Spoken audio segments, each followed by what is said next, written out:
And we hit play. How's it going, everyone? Welcome to the show! Yo, pedals, good morning, and hello, Swaggo! What up, boys? How are we doing today? Do you not see a play? Woo! What up? Hold on. Let me... Ooh, JJ, hello! How are you? I'm actually ready to drawing. Ooh. I saw my phone notif that you're already live and you will start here. Yeah! There I'm coming along! Right to ya! With the fun printing power! Yeah, let me... Okay, first off. Gonna lower the music. And... make the thing so I don't hear myself. I was testing the audio and I made it so I could hear myself. I don't know if you can hear me hear myself. You see? Yeah, it's reverbing. Let me... It's kind of weird hearing myself, but I think I kind of got used to it a little bit. Because I wanted to test the microphone. Turn this off because it's no longer Mr. Conti. It is Harris Heller's music. There we go. Also, yes, hello, Wimpy Jim. Yo, it's me, Jim, dude, and I like hot dogs. Welcome. We love people that like hot dogs. Even though we don't want to know how the sausage is made. Alright, oh, sorry. Let me just... Hello! Finally, we're here. Aren't we, little Chimkin? Yes! Oh, and we already have a bot to ban. Awesome! Oh, is the chat on? Now it is. There we go. You sound a bit canny.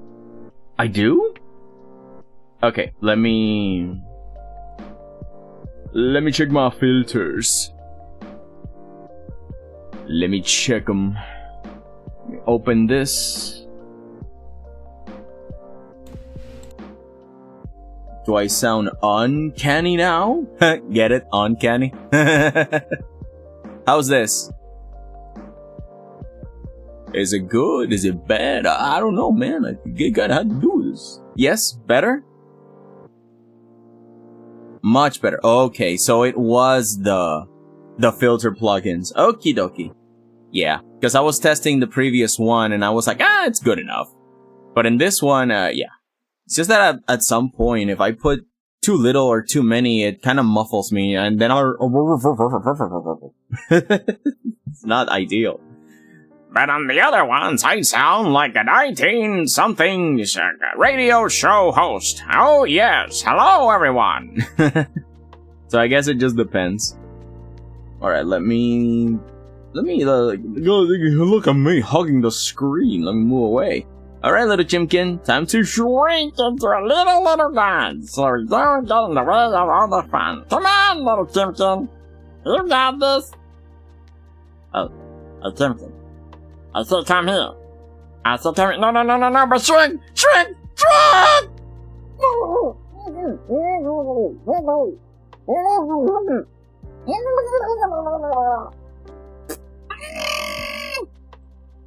Whoa, oh my god!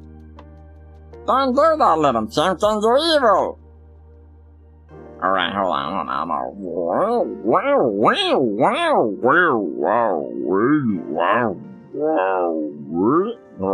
Alright, there we go. Yeah, proper size. And now you, little creature, sit.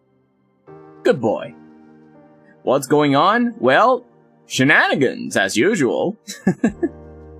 But yes, today we're just gonna be painting, specifically plants. I was trying to study them a while ago in another stream, and I kinda got the hang of it. So I was like, well, I need to do a bunch of plants, so might as well just make it into a stream. Alright, let me first report spam and bots. This Twitch thing, I gotta do it all the time. I wonder if I can make it like an auto ban, but I'm also scared that legit people get auto ban, so I don't want to put like an auto ban stuff for this. Although maybe I could for the link they put in.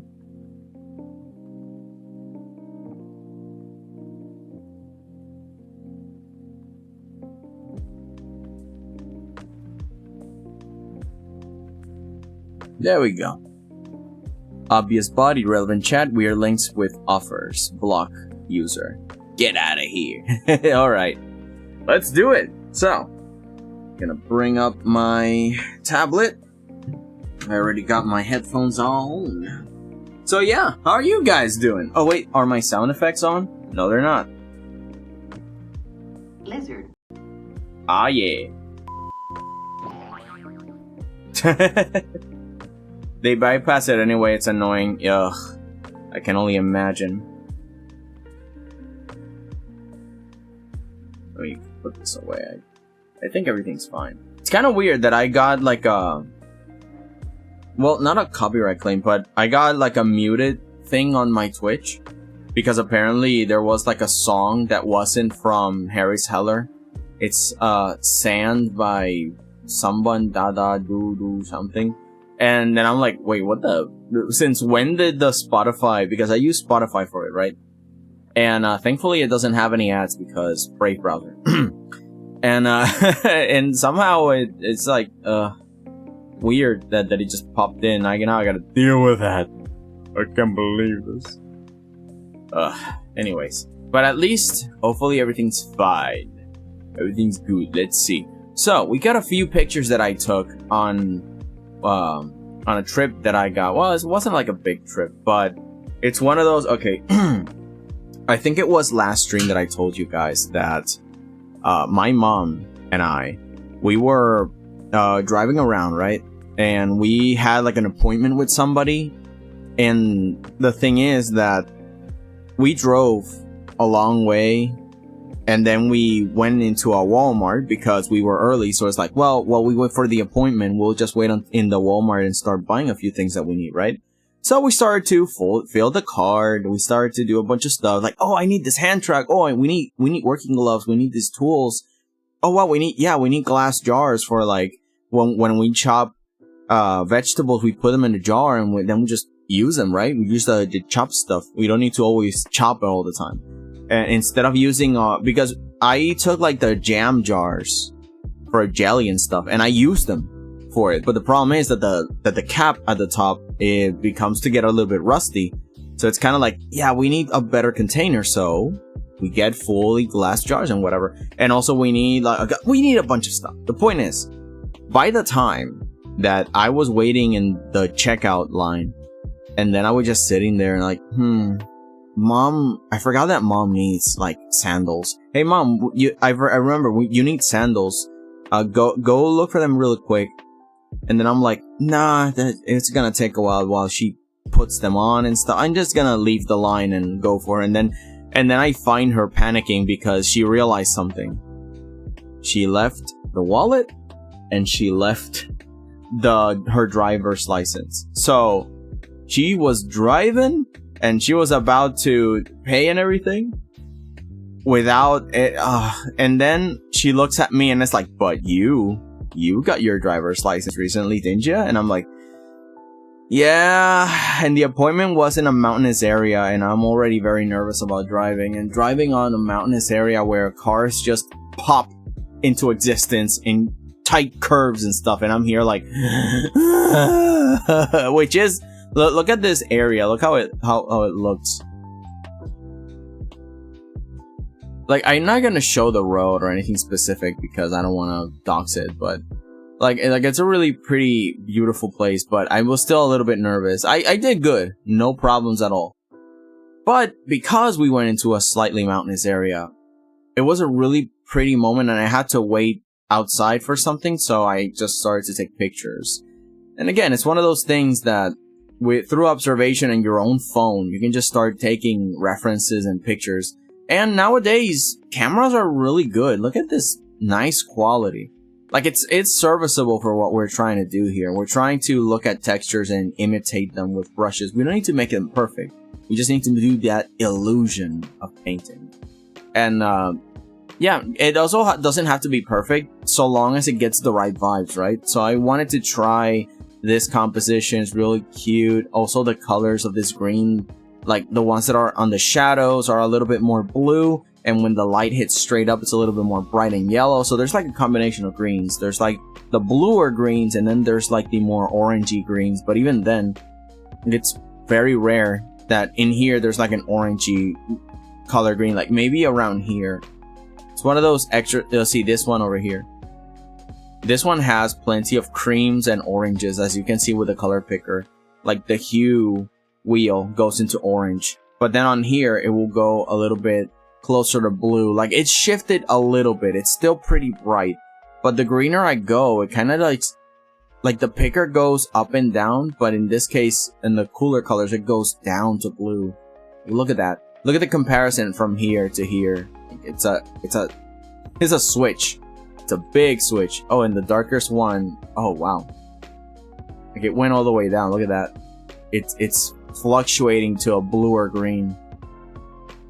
And this is one of the things that I did not notice before. How can you play with the different hues of green, whether it's closer to yellow or to blue? And you're allowed to use blue, mainly because the sky is blue.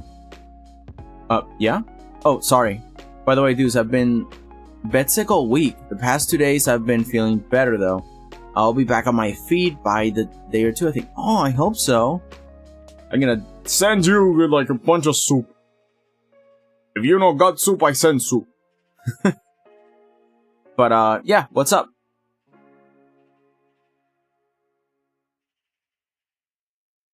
What up? I'm actually already going. Oh, yeah, I read that. I drank too much soup. What do you mean you drank too much soup? Now I just imagine you, like a giant grape.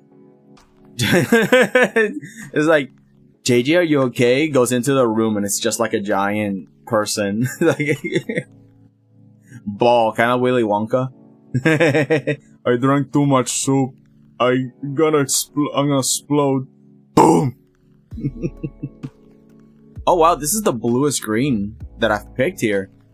I drank orange soup, chicken soup, and veggie soup. Oh, that's a lot of soups.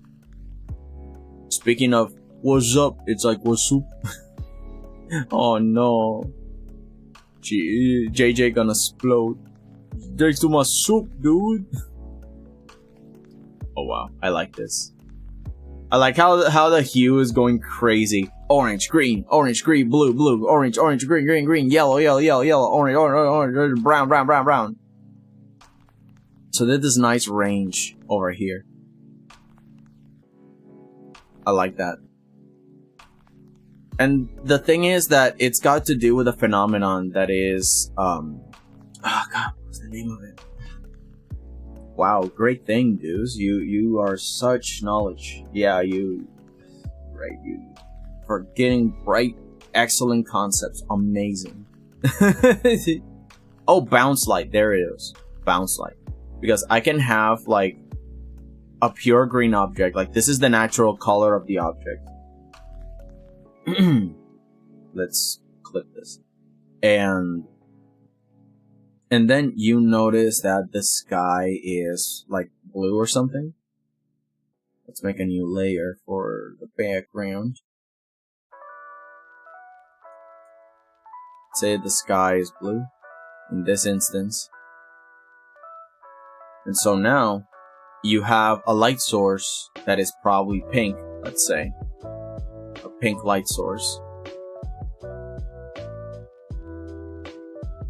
Oh, no. There's the brush. There you go, feather brush. So let's say that it's like a pinkish light source. But even then, the floor will still get some of that green. I'm gonna make a new layer over here. So the shadow is gonna be a little bit green, at least particularly closer to the object, right? The closer to the object, the more green. And of course, it's got like that occlusion stuff, like, you know, so it's like this. And at the same time, it's gonna have a little bit of that sky blue when it reflects, similar to the shadows in the object. Let's make another clip layer. So it's gonna have a tint of that blue. You can see I'm using blue, I'm not using green. There's gonna be a mixture of that cold part of the sky is bouncing in.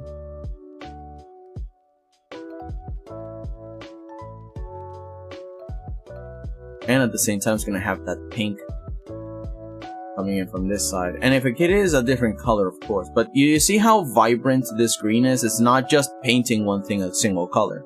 We're mixing things that we wouldn't normally do. Like, look at how cream it becomes. It almost becomes the color of skin.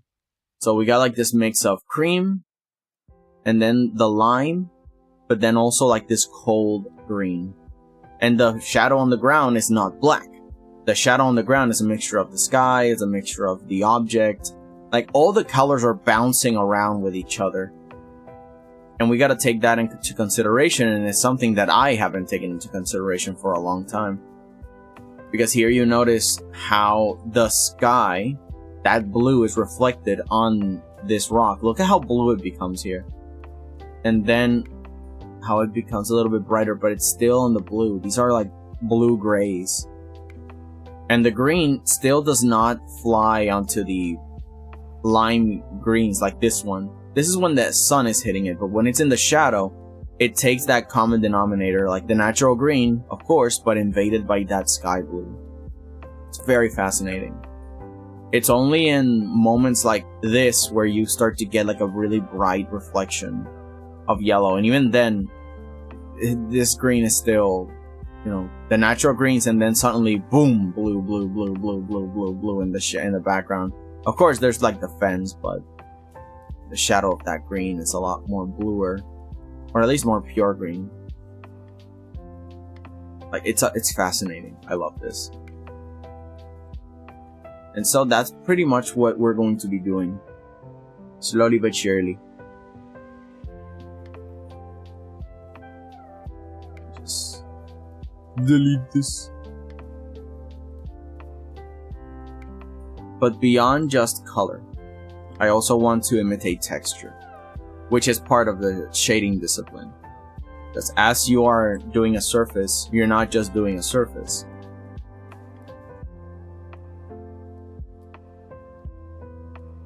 Like, sure, you can make a shadow of an object, but it's also about getting that mood across, that this thing is not just a normal object. You can use that. You can use brush textures to get it across, but it's also on how you manage your hand. So it feels like, oh, this texture really is made out of stone, or is it made out of like metal or something? Oh, what'd you send me? What did you dare to send me?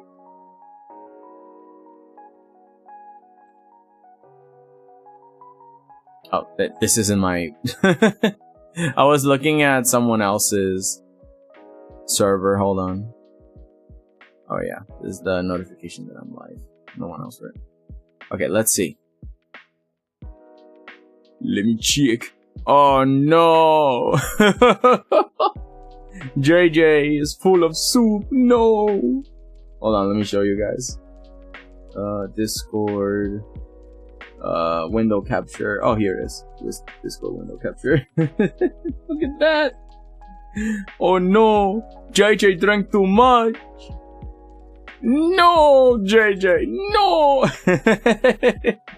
Yeah, exactly. This is how I imagine. It's like, oh my god, help. It's like, oh my god. We bring a steamroller.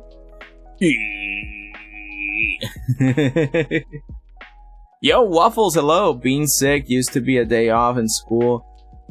Welcome to now we're studying. Well, every time I cough, my throat feels like it's scraped with cheese grater. Oh, I know what that feels like, man. So sorry, Waffles. And also, You and JJ are sick today. Yeah, welcome. Oh no. Everybody is sick in chat. We're together. Yeah. You're all in this together. Oh, right, and Jim is too. Why y'all guys got the seasonal flu? Oh no. Y'all better sneeze onto your elbows, because I ain't catching any of that. Oh, and plus my country had a storm over it. Oh no, dude.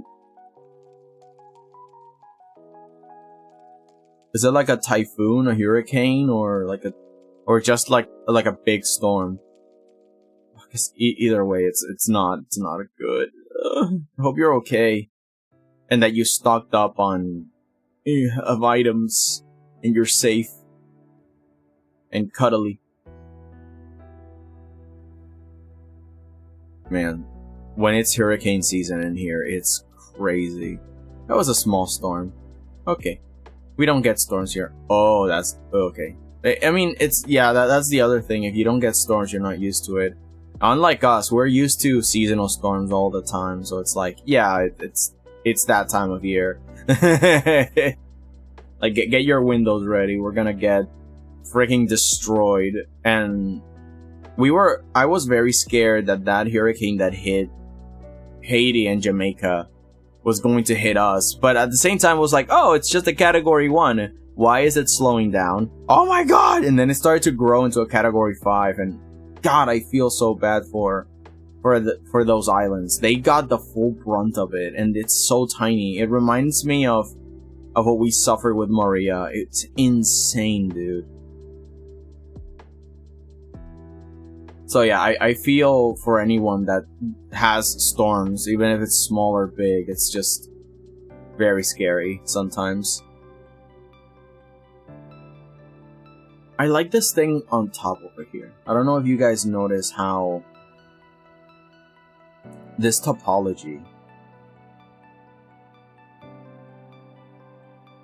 Let me see if I can illustrate it with, like you know what I'm saying? Like, you get to learn about the surface. Like, I'm imagining that I'm touching the surface, so I can picture how it feels to trace my finger across this rock's surface.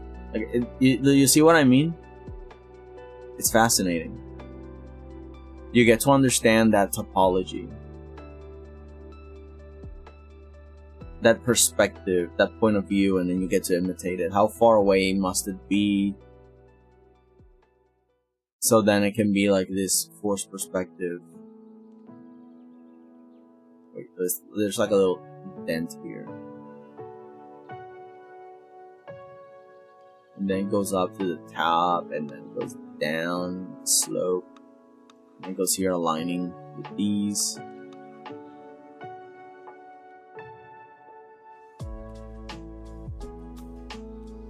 You know, as it goes down, it becomes a little bit wider.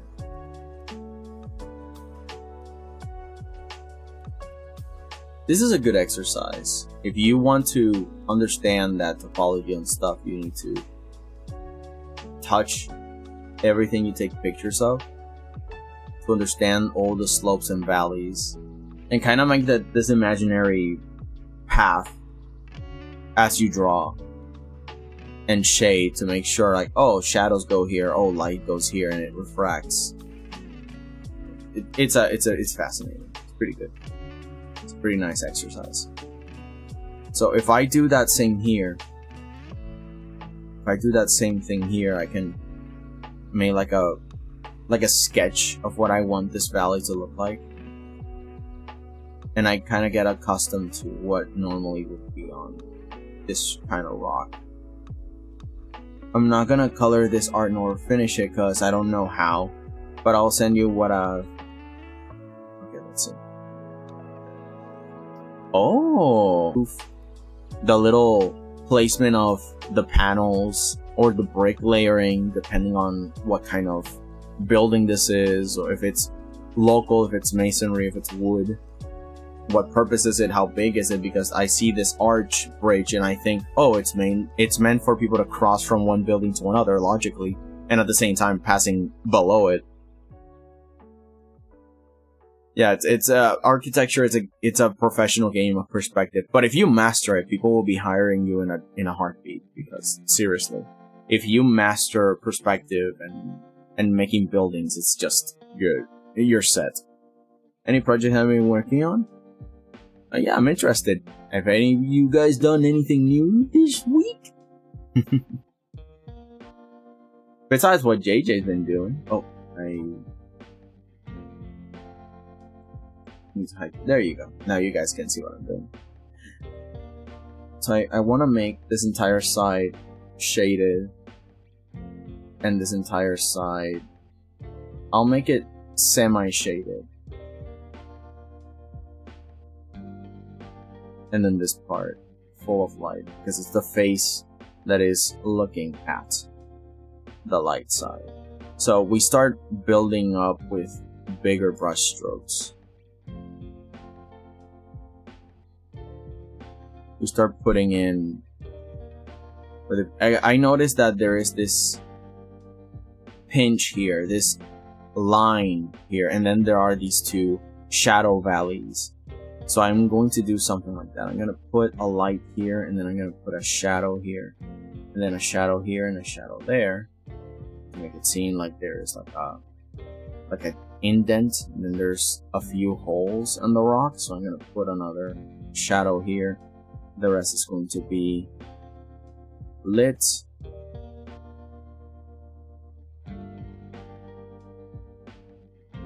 And then another bit of light here on the side, so it kind of like bends in.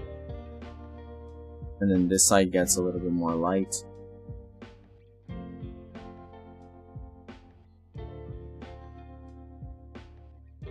As you can see, it's already looking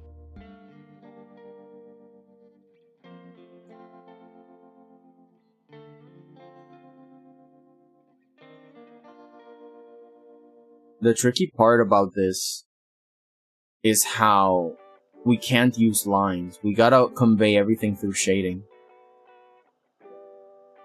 Peppa Pierce. Wow, did someone say shadow? Well, it would be crazy if I say shadow and she would arrive. I would be terrified.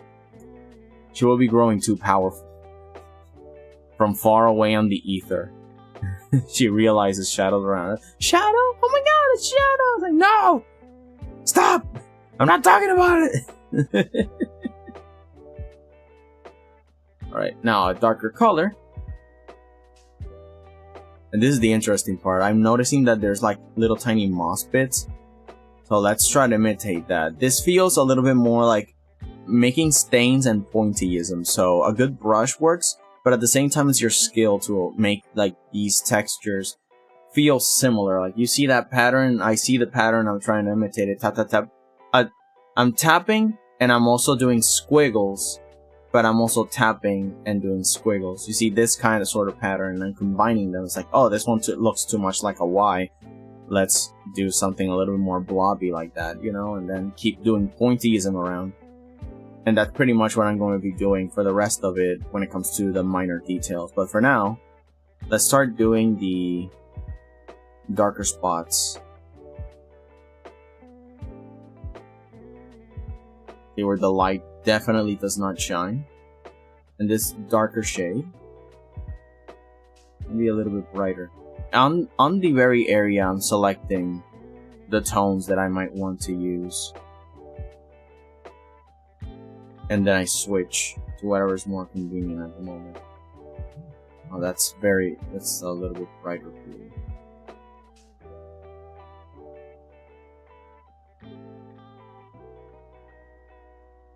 Since the light hits it a little on this section, play around with that. We're gonna keep the rest.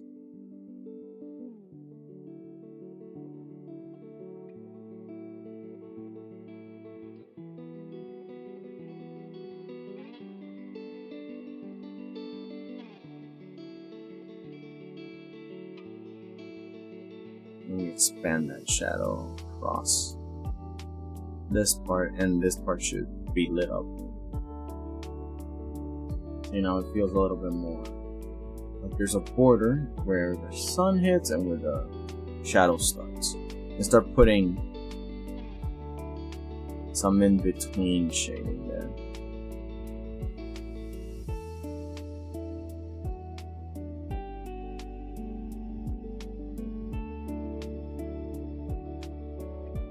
There's another indent here.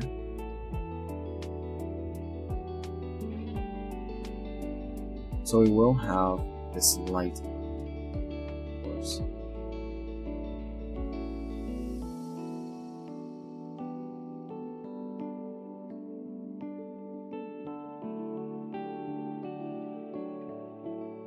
This is playing around with the color picker. It's like, do you want it brighter? Do you want it softer? Pick something in between and then start playing around with that. Switching, moving. Playing with halftones, not necessarily, oh, bright white or super dark colors. So long as the differences are not super obvious and disturbing, you can play around with that contrast. Definitely is a game.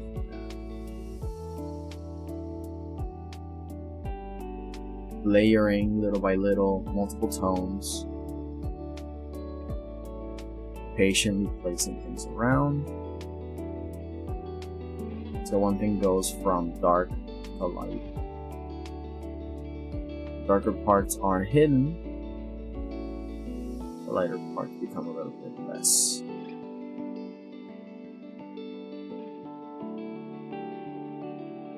Yo, Sky, how are you? You're not late, you're just on time.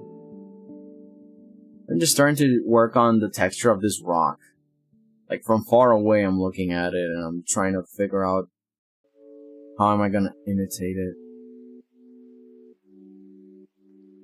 I'm slightly tapping it to try and imitate that texture. But of course it's not pure white either. So at the same time I'm gonna start shading up a few spots, leaving a little bit of brightness, but also a little bit of that somber texture to it. And then I can add some pores, kind of like freckles. It's very hard texture to learn. It is. This is why I'm trying to learn it live. Overall, I'm working first with the bigger blobs of color, like the big chunks, the solid bits, and then I can start working my way through the details, because one of my biggest weaknesses was that I wanted to do the details first, and I forgot that the details go last. And also making the shapes that we practiced before unlike the script tutorials. Like, I started to learn that a bunch of painters block out the bigger details first, and then they start to put in the smaller parts. They don't need to use more than one layer. That's definitely a skill that I did not learn when I was in school. I mean, I was forced to, but the professor didn't come at me and said like, hey, you're doing this, maybe try this other thing. It's like, oh, that would have been great. I'm telling you, YouTube taught me many things. Oh, excuse me. Just looking at, and I'm surprised at how many great tutorials I'm finding on Instagram. Every single day, when I go into Instagram, I have something to add to the Discord server's library, because there's so much information. Like, I'm very excited.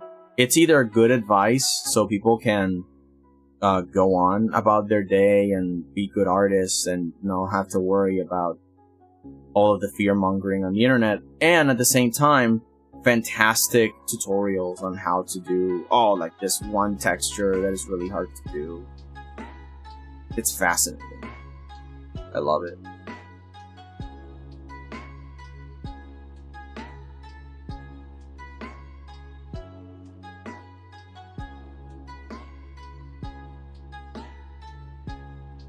gonna make the same stains that this rock has here for the moss with this darker tone. And then on top of that, I'm gonna start adding like the very darker actual spots of the moss. There's a ton of it over here in this part. And again, this is observation. I'm observing and I'm trying to imitate it as I see it. But mainly the feeling, not trying to be as exact. Like, I'm not gonna zoom in and put in every single pore that I see. That's ridiculous. But at least at the feel that, oh yeah, I'm capturing what it is. And I can add a little bit of white too. Kind of put in, oh, like the rock is popping off. And then I put in some dark again to put in more shadow or more dirtiness to that white that I just added more pores to it. And it already is looking like it's popping off, right? Like this small part here, from far away, it looks like it's popping up a little bit. Just by doing that, just by playing around with that dark and that light.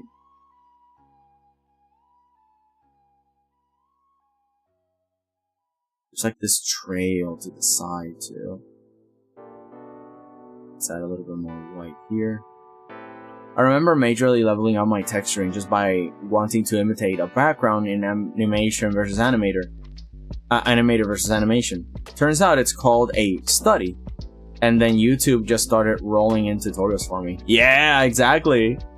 In a way, we don't really notice it, but usually you learn better when you look at something and try to follow its example. Of course, it's not the same as tracing. That's what people might, at the beginning, think. It's like, oh, I just need to trace it and I'll get better. It's like, no, because you still need to understand.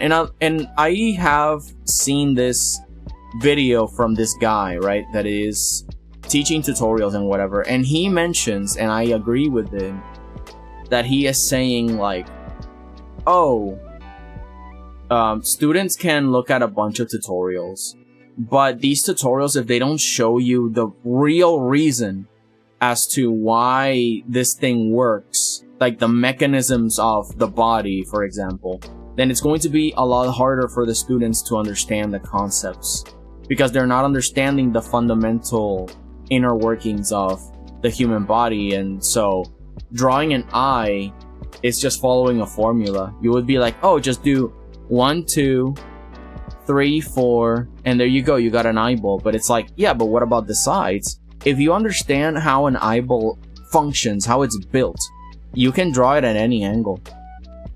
And it was pretty good an explanation, because it shows you the mechanics of it all. It's like, oh, the eye is not just like a thing like a sticker you put it on the picture. It's a sphere within this complicated lampshade that opens and closes, and that lid has a mechanism too that opens and closes. And the eyeball is round, so it's not like when you draw on a profile view, it's not like you draw it on the side like this, but instead you got the nose, and then you got the side eye like that, and it's like a Pac-Man thing. And you can exaggerate the eye, obviously, but this is the more sensible function of it. And if you have all the mechanics of the eye, then you can definitely draw it in whatever style and angle you want. It's a lot more informative to talk about the actual inner workings of a thing than just following a formula of, oh, you first do this, this, this, and this, and that. You're never going to understand why does it work that way. And yeah, it's an amazing thing. It's one of the reasons why also he mentioned that it doesn't matter how much information you give a student. If the student does not practice it, the information is just not going to click in their head. And it's one of the reasons why when I was planning the tutorial series, I thought to myself, well, in that case, I am going to have a worksheet. If I have a worksheet and force the students to actually practice the lessons after I give them like an overall rundown on what it's like, how does it work, then surely it will be a lot more beneficial than just look at tutorial and imitate. So yeah, the studying involves a lot of legwork, but it's so worth it. I started tracing that background, and oh boy, it isn't enough. You don't learn at just tracing. It's why tracers don't improve. I can't explain at how I learned, But that study helped a lot. Yeah, exactly, because when you studied it by practicing, you actually had to figure out, like, oh wait, the lighting, how does it make sense? Well, what angle am I gonna do? What character? How's the camera doing? Is it a lens? Is it just a POV? How am I going to imitate that? And there you go. You actually started to think critically about what you were drawing. It's not just following an arbitrary set of rules that would just give you the magical ingredients. It's not like baking. It's far more involved than baking in that way. When I traced, my friend noticed that and punched me. I never traced anything again. Oh no! Hello, YouTube. YouTube was trying to hide the stream from you. Really, Lum? How dare YouTube hide the stream from you? Or rather, it's the opposite. It was hiding us from you, your presence, your magnificent power. Welcome in, Lum. I'm so happy you're here. Oh goodness. Basically not allowed to trace. The only thing you can do is do what I did up here. Did you remember the whole breakdown? I think that is the word. That's the objective word for what I did and what you should do for everything. You grab a reference like I'm doing here, and then you draw on top of it to figure out the dimensions and figure out, like, literally breaking it down into basic shapes and 3D form, so then you can recreate it. Have you seen those videos of military people like undoing their guns and then putting them back together? That's exactly what you gotta do with everything you see. Discord tried to hide the stream from me too. I hadn't noticed and did not notify me. Really? And you have the notify me thing, so it's weird that nothing happened. Wait, did you send me something else? Oh no, it's another. Oh my god, yeah, Inochi 2D had like a sale for their software. I put it on the Discord on the art sale thing. It was so good, like $20, and then you can make your own VTuber 2D. It's so good, dude. It's not like Live 2D where you have to pay subscription. I mean, there is a free version, but you know, it's good to try open source stuff. I'm just drinking some water. I've been yapping.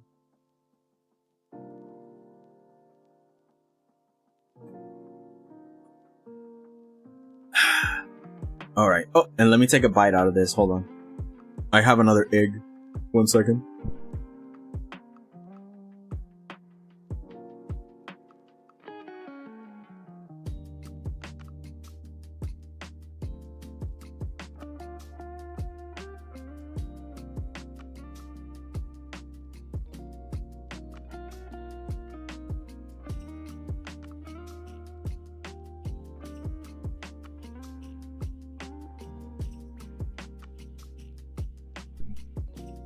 Bacon yummy. Okay, so I want you to look at this for a sec. Observe this texture. Oh, here's the breakdown that I did. You see, this kind of tracing is a breakdown. You try to identify how you can deconstruct it, so then you can try to imitate it. Like, I'm trying to put in those valleys and peaks and slopes with just shading, no lines required. And how am I doing all this? I'm trying around pointillism. From far away, it looks similar, right? From far away, but if I zoom in, you'll notice it's like, oh, that's a little weird. And don't worry, from here you can start doing the details, right? You can start by grabbing this darker color and then this bright color, and then you can just start to kind of define a little piece from another. And that is how you would do it if you actually had the time to make this thing look 3D. See, like, the light is hitting from here, so I'm gonna grab this darker color and I'm gonna make it darker here. Now this is like a valley, the light is hitting over here, so it's brighter on this side. Let's bring out that white again. A little brighter. I'm actually now putting on those slopes.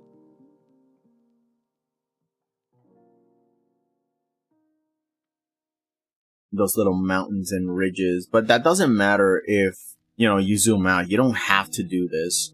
There comes a certain point where you can just ignore all of these little tiny swivels of detail. It's just, I'm doing the same thing I did from far away, but now in a more micro version. And now in this case, you don't notice it when you're far away, but when you're close, it's like, oh, it's different from just a bunch of spots. But that's pretty much how you do it. People say like, oh, how could you do so much detail? And it's like, well, you do the broad strokes and then you zoom in. And even then, I wouldn't recommend it all the time. Sometimes it's better to just get the important shapes out of the way, like I'm doing now. I'm putting a bunch of light where I know people will notice, so it feels that there is 3 dimensions popping out.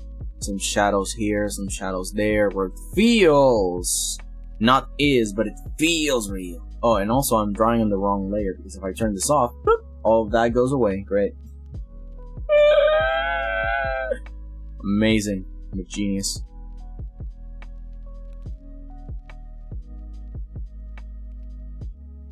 It's okay, we got this. We can do that all over again. And you see, now it's looking a little bit more like the rock. And over here, I don't know if you noticed it. That's what I wanted to show you. Let me turn this back on, but erase it. I don't know if you noticed, but there's like these things where they're kind of like little balls of brightness. I don't know how to describe it.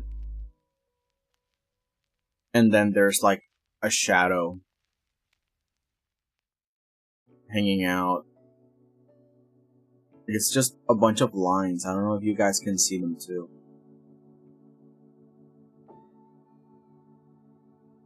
Like, it makes me feel that it's justified to use pointillism in this section. Because there are these lines.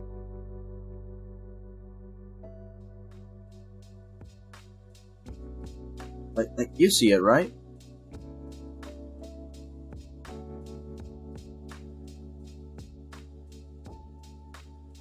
Or at least it makes me feel how to imitate it. Oh, and then over here too. That you got this bulb and this and this and this and this. This over here. This piece over here. This piece over there. This piece over there. Like, and underneath there's like the dark spots. Then you can do, if the base is dark, and then you can start lighting it up. So let's grab, if we grab like the bright one and then like a darker shade, we put in the dark shade first, and then we single out the white spots that are more pale being hit by the light. Well, it's looking close enough already, right? Because but the thing is that if you put the highlights first and then you put the shadow, it's gonna look weird. It's not always going to work, but yeah, you put the dark first. Like, I'm just gonna put just a stain of darkness. And then I start to light it up just a little. Pointillism, squiggles, and dots. It's still not enough though. So you need to put a little bit of dark nuance first. Like, we have that basic shade, of course. But now let's put it a little bit of brighter. You're working from back to top. From the lowest to the top. So now we put a little bit of nuance with those midtones, right? It's a little bit of pointillism and squiggles, but less tiny. And this is why pen pressure is so important on this part. And now we put a little bit of more darkness in there. Like, we play around with it all. We make it connect logically to everything else. Maybe a little bit less dark. Like an in-between dark shade to connect everything, because we don't want too much of a high contrast just yet. Want to play around with those midtones. And we don't want dark spots either way, because we already got dark spots here. We need a contrast between the parts that have moss and the parts that don't have moss. So we'll still be playing around with that mid-tone bright and mid-tone dark. So now I'm erasing and I'm putting it all back. I'm painting over it. I'm putting it all back. And then I take a very bright light and I start to very lightly tap it on. sprinkling it. Maybe a few midtones of brightness and midtone and high tones of bright. It's the same game. Slightly brightening a few spots and greatly brightening a few spots. And it just feels good. Of course, we gotta be careful that it doesn't imitate other textures like glass or metal, which is sort of a similar idea, but rocks are porous, so we can get away with a lot more pointillism to kind of get the point across. Oh yeah, rock. But something less porous would be a different material, of course, so we gotta be careful what we're imitating. It's one of the reasons why it's important to have a mental library, having practiced a lot of different textures, because then you're like, oh, it looks too much like metal, and then you can course correct and fix yourself and try something else. Like, okay, now instead of that, oh wait, rocks are porous, right? Then we just put a bunch of holes in it. Oh wow, who knew it works? It's also why study the science behind things is very important. Even though you're not a scientist, obviously, but it lets you be consistent with the logical flow of things, and it makes stories at least believable, because people understand that the sun is hot. They don't know why, but at least if you know multiple explanations that make sense, both realistic and fictional, you can play around with that. You see? Huge strokes of that dark gray that slowly pass into a less darker gray, which you could use to blend in some pieces that are too sharp in contrast. It's over here. It's passing from dark to light. It's softening that edge. Edges can be very marked, but only in like high contrast situations, so you play with what you can.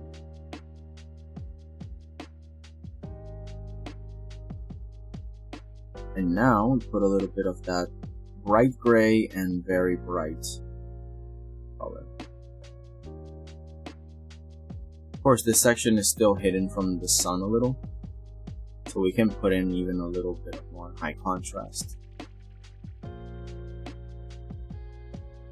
Maybe this is as bright as this part gets.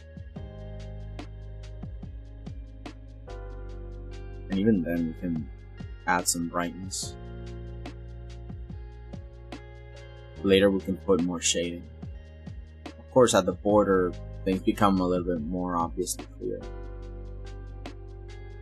So now, instead of that darkness, we play around with this for the light side's pores. And we use a lot more brightness.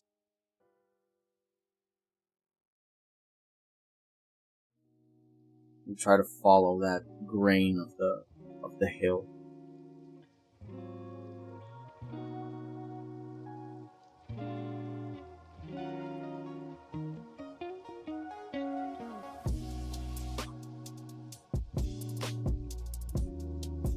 The dynamics on where does your strokes go can give a lot of information too.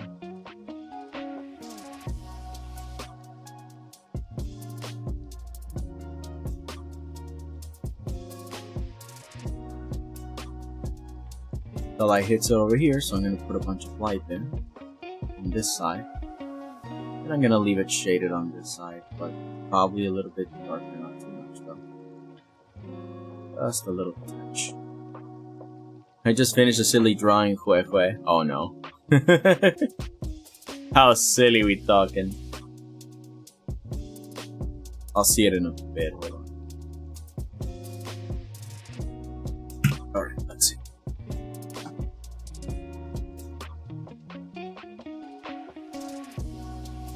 Wow!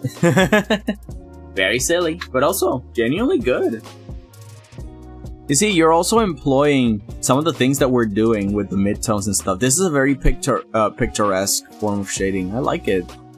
And including the skin too.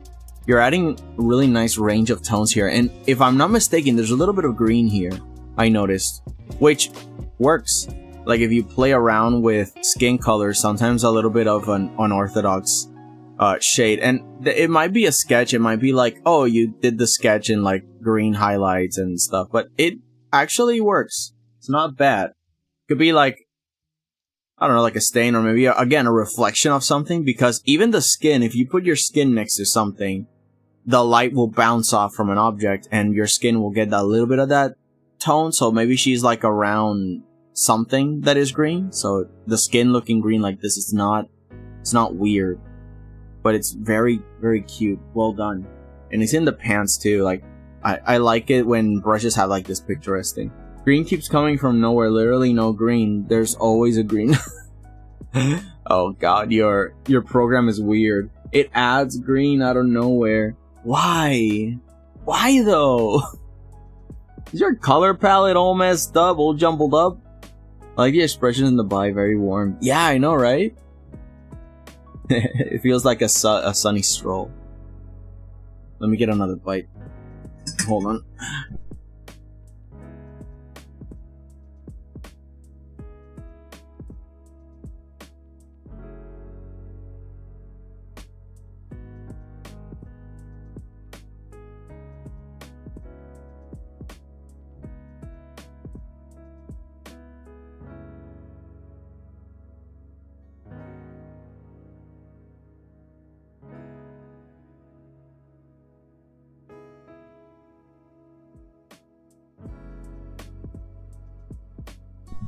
Oh my god, bacon's so delicious.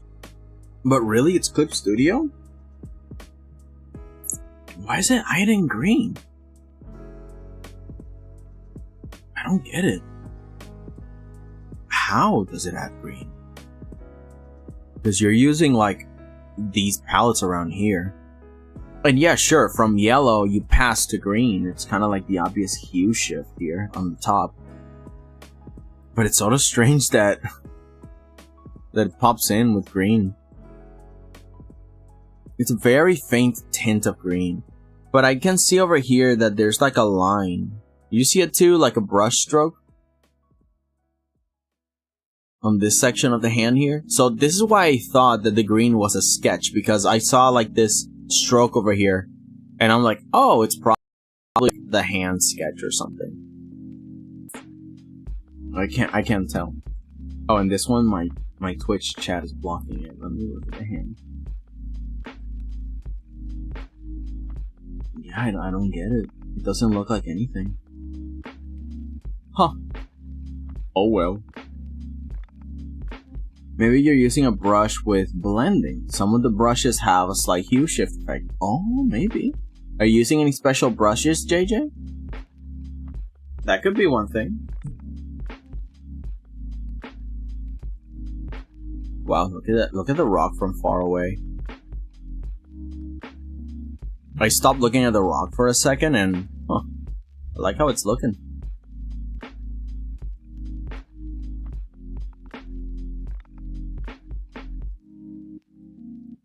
Oh wait, don't tell me.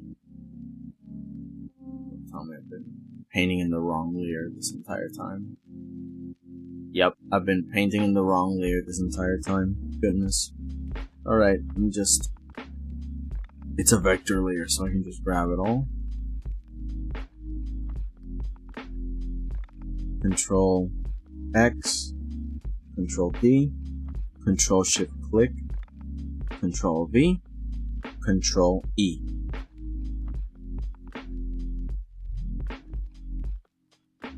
Come on, you can fuse. Yes! Sometimes it does not fuse well because I have like because I use the invisible brush like this, the invisible color, and then it fuses all together, including that, and Thing wash brush. Oh, that's the one that I'm using. Huh. Mine doesn't add any tint to it that I know of because it's over here. That's so strange. Yeah, I have no clue. Your Clip Studio is on a vengeance. It's on a warpath. It's like saying, oh, you want this color? Guess what? Boom. You're getting nothing. Oh no. The computers are rebelling already. Okay, so there are parts where I do put like a clear line distinction, but those are the rare cases. And even then it's pointillism and just very squiggly lines. The rest is just very dark tones. As I go to the light, I do the same thing, but with darker tones. And then maybe a little tint of that dark line, but that's not to everything, not too much. The dark has to be reserved for when there's no light at all. Of course, you can make this a lot more pronounced, but it's good to play around with all the intricate shapes.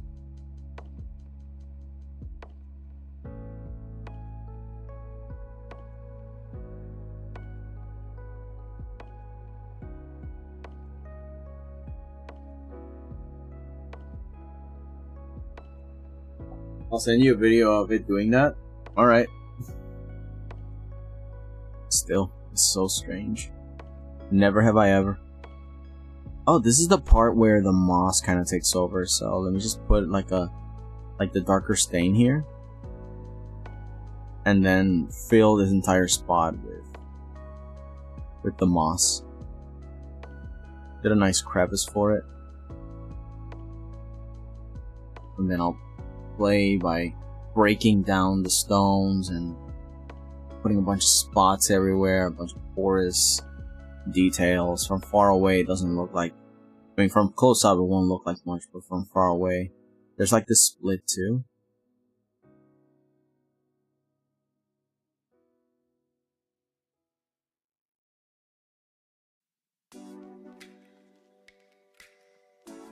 I go a little bit more into the light. I leave the black behind and I start to use a different hue. Then only when I'm in deeper shadows do I actually use a darker color like black. Because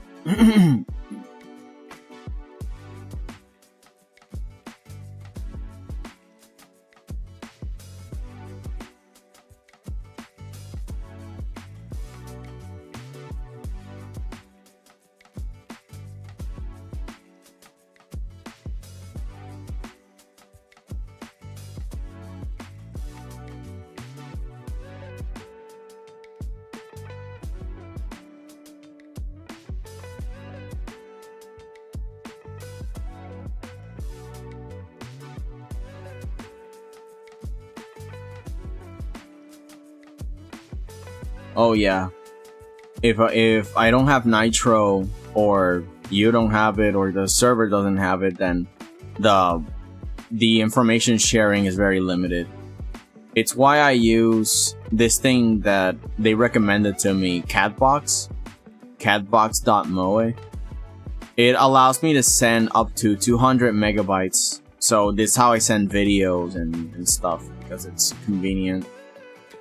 I'm still scared about it, but at least it lets me upload and share stuffs that are a little bit bigger than normal with people. Because Discord only allows like what, 10? And with cat.moe, I can just send the link to people, even on Discord, and then they can just download whatever I send them. It's a little more convenient. At least to me, the recommendation has not let me down yet.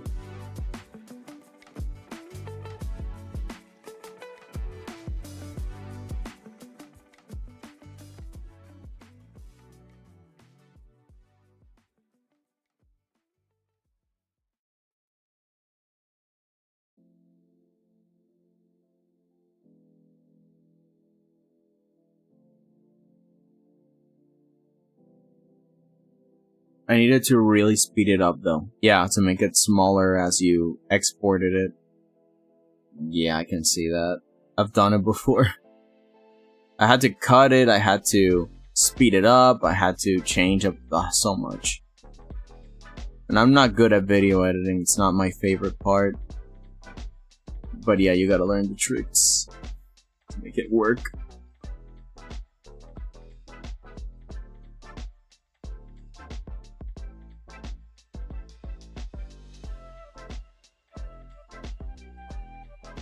There we go. Nice in between.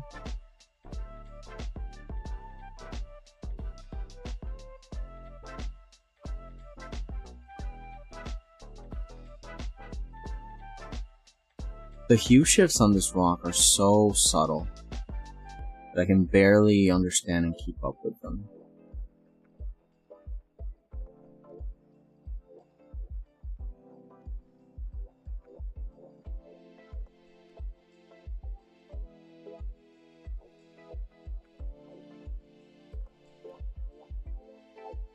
Make sure this thing doesn't look like bent bronze or something, like hammered with all those pores.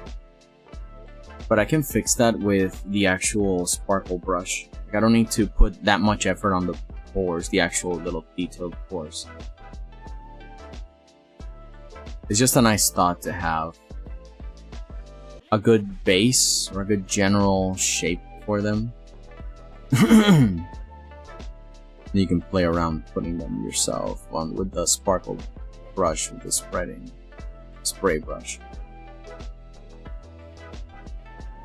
But y'all seen the power of a good base.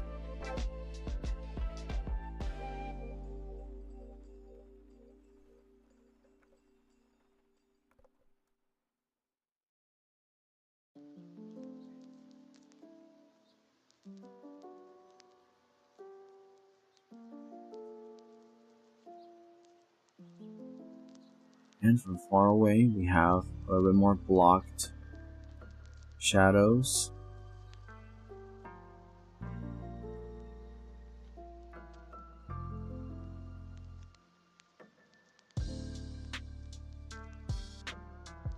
This is a little bit too strong for what we see here. There is like a strong implication here, but then there is more light underneath this,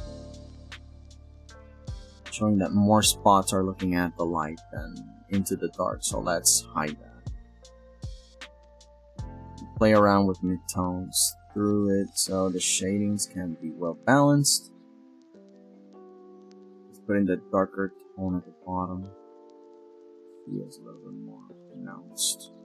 I don't mind for the darker spots, and even then, as it goes in, a little more diffumination by just tapping it very lightly and choosing an edge color and continuously playing with that little thin border over there. And it doesn't really matter, I'm just doing this as extra stuff because we're gonna put some grass around it. Again, this is like the plants. This is the entire plant stream. So it's like, where are the plants? What are you doing? Well, hey, I did a bunch of moss, alright? We're starting out good. No, but seriously, we're gonna have to put some later. Yo, hello, Ryukin! Welcome, welcome! That reminds me, Discord is now offering this feature for Nitro subscribers called Cloudflare Warp Plus. It's a privacy thing like a VPN, but doesn't change your location. So far it's neat, because my connection feels better, like a VCS. Really?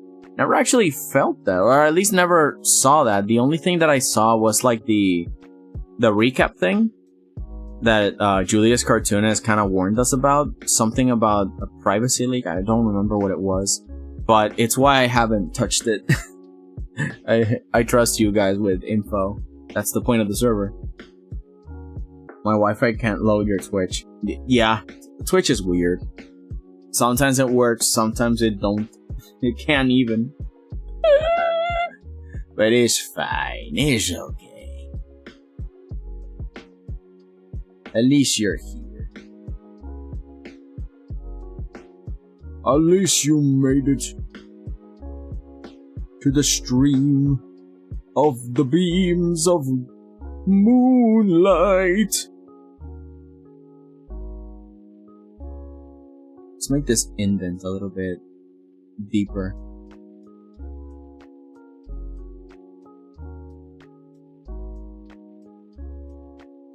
And the hills over here a little bit more pronounced. Yeah, there we go, like a variety. We're going from big to small. I'm doing the same thing I do on the smaller scale, but with the big big chunks of it. There's spots with light, there's spots with dark, and then a blending in between them that feels organic. This is one of the reasons why making more organic shapes is a little bit more my speed. It's simpler than architecture that has to be super mathematical and abide to perspective and all that. When it comes to a rock, it's a little more freeing to me. Still gotta learn how to do architecture though, but at least when I'm out of that, I can just be very much refreshed, like, back to nature, back to organic patterns that I can just tap, tap, tap, tap, tap, tap, tap, tap, and then go smaller, tap, tap, tap, tap, tap, tap, tap. What about the recap on Discord? I don't quite remember. I hate drawing rocks. It feels too random. It can feel that way. With a little bit of practice, at least I got a bit of a handle on it. But yeah, it's still a little bit strange. Like, again, I'm working slowly to add more contrast, but without something that will destroy, something that will feel organically with the slopes and stuff. Like, I'm trying to put an indent on this rock here. It feels like a crater, like something that goes in, but not too much, not too in, not too profound. It's just a shadow. Sorry.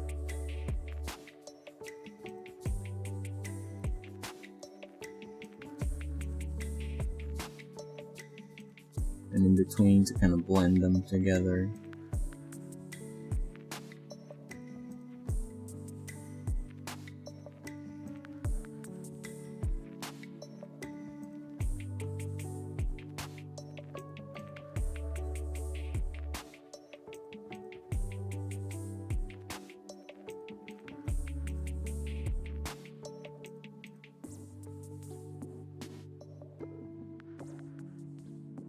It really is difficult. One of the reasons I wanted to practice today too. So a few tutorials that I did find were very useful, and I'm like, oh, I'm excited. Let me just try it again.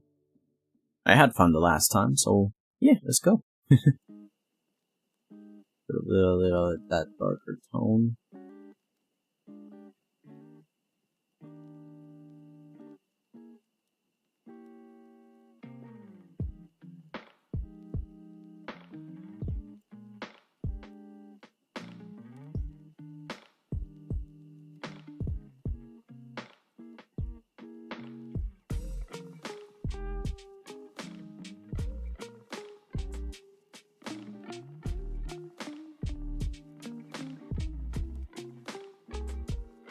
It's also how I learned to draw waves. I found this tutorial on painting waves of the sea, and it was a fascinating tutorial. Because you got the basic, you got the sea, and then you had, I think I tried the dry wash brush, I think, let me see. I did like the bright spots of the wave, and obviously I tried the dark side of the wave, and I continuously did this. And I mean, look, I'm already half done. I almost did like a nice wave.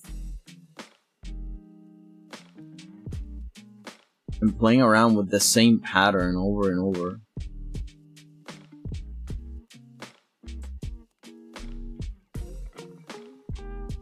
Playing around with a dark side and a light side. Just a bunch of dark spots like this, and then a bunch of bright spots like that.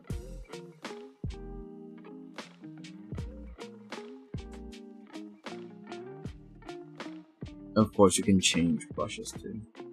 I think I used this one. And then on the other side, like that. And she was using oil paints. It was fascinating. Of course, also midtones, not just use pure black. Use midtones too.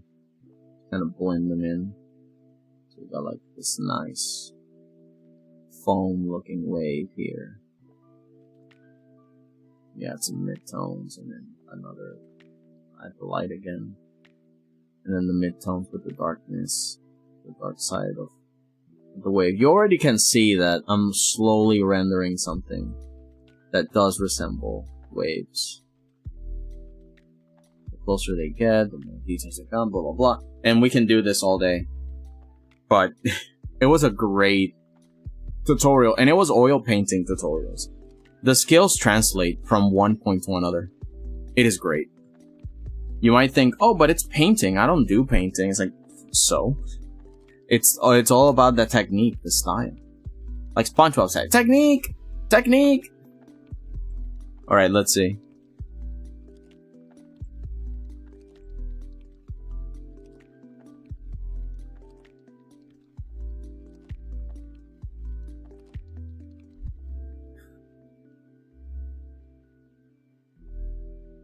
Oh, I see it. I see the green.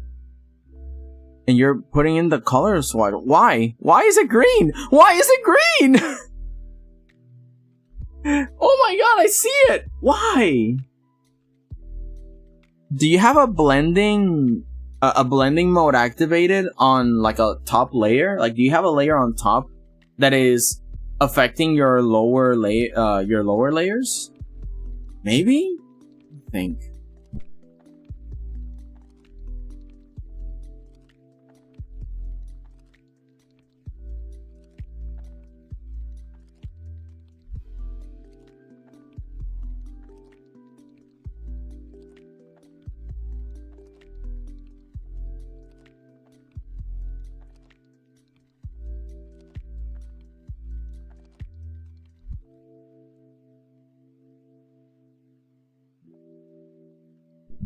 Question.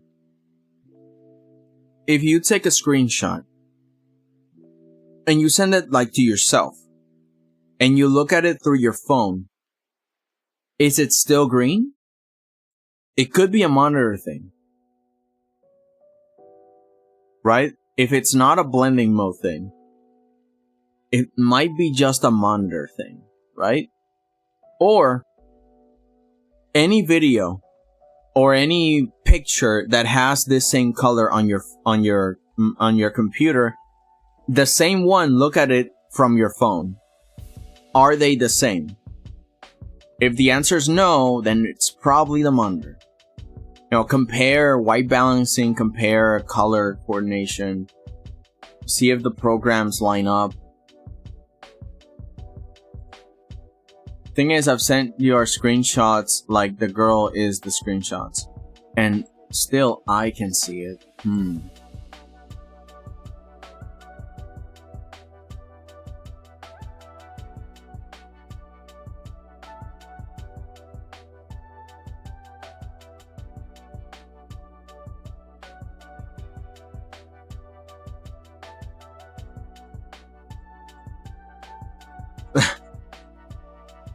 Yeah, my god, that is so strange. Yeah, that's the normal speed. What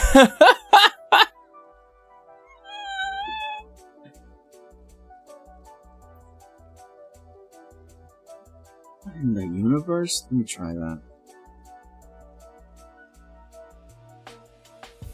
Oh, it's saving. Okay. Let me take another bite.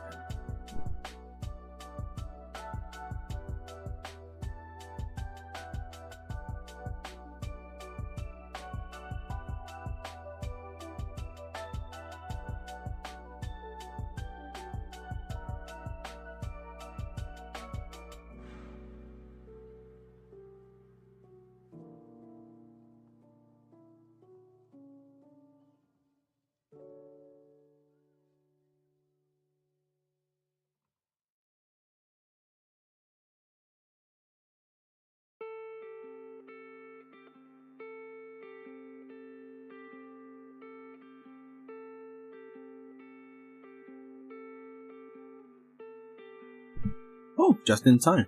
It stopped saving and I stopped munching. Good. It's pink or orange. It's like the light skin color, orange on orange. I saw it was mostly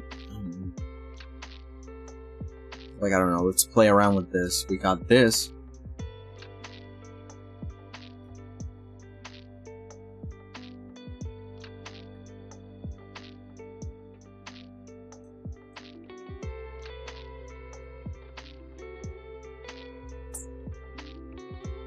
And I'm using the thin wash brush too. Now let's compare it with the oil paint brush.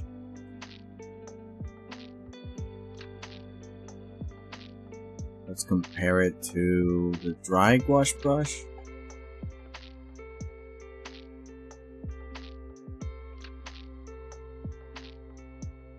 It stays the same. There's no variation. There's no green. Weird. Very strange. Very strange.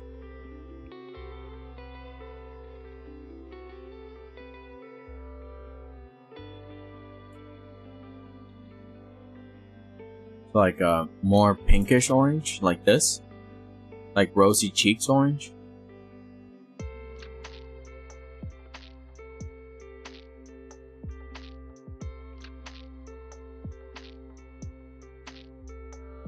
Something like this, and maybe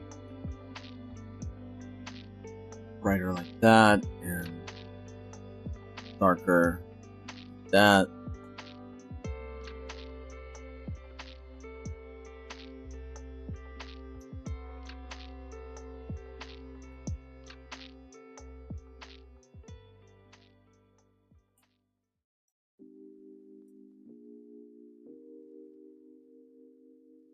Yes, this one has a little bit more green because it's closer to it in yellow.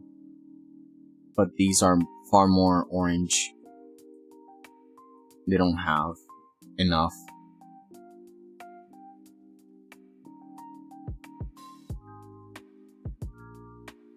Weird. Never heard of something like this. It's gotta be one of your settings, but I don't know which ones. Then you another.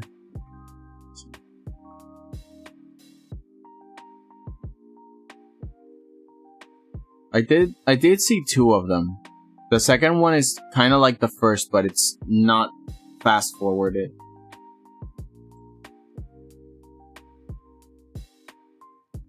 Ah, nitro. Yeah, it happens.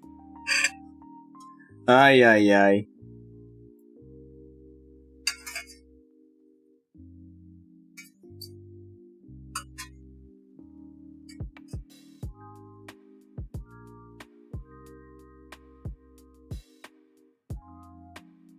Man.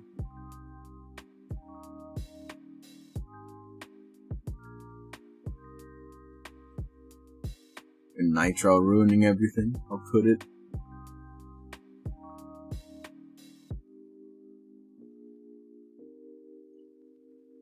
Now, one thing that I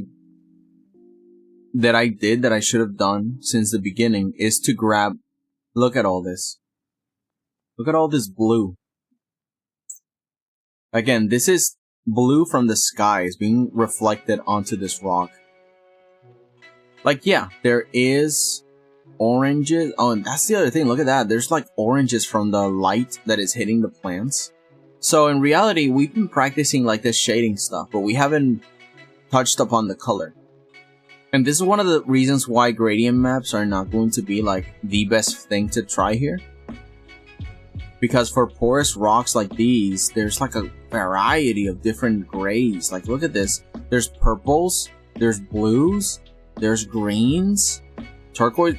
This rock, without you knowing, goes around the hue. Look, it's like the green from the moss, the light blues, the dark blues, the purples, and then the reddier ones, orange. It's oh wow, and it spins all around into the wheel. It's crazy.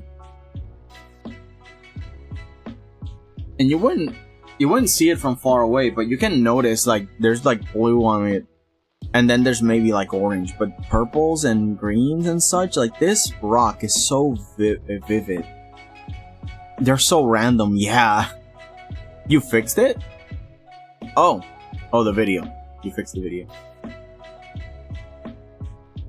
Let's see.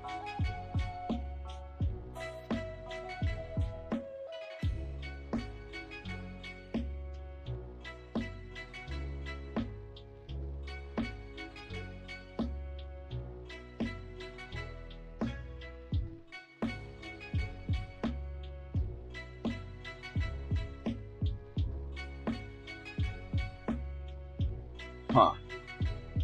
Now Clip Studio is being random. Yeah, later on we gotta like go on to YouTube or on Reddit to see if anybody else has encountered this problem, because yeesh. Now, speaking of rocks, this really pretty combo of plants and rocks.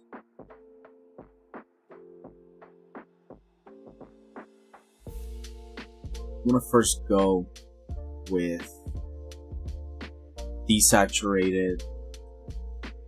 Well, first things first though.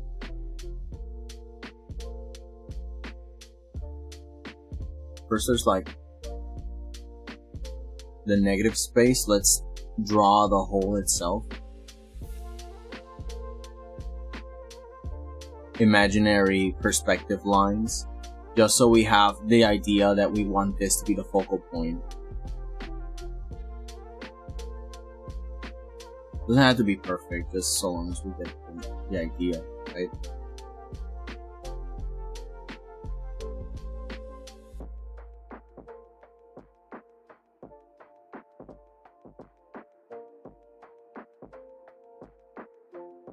So notice how these rocks on top are kind of like almost bricks lined up at the top. So I'm gonna put like horizontal lines over here to kind of symbolize that, and maybe put like a random rock in this corner here. But the layout is pretty obvious on this section like that.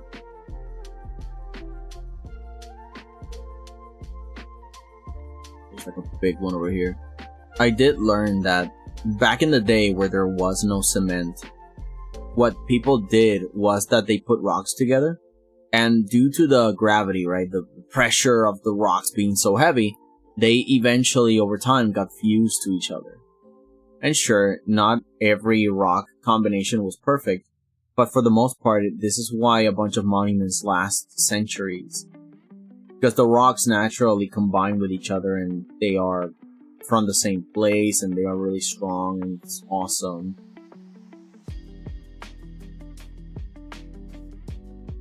It's a fascinating idea.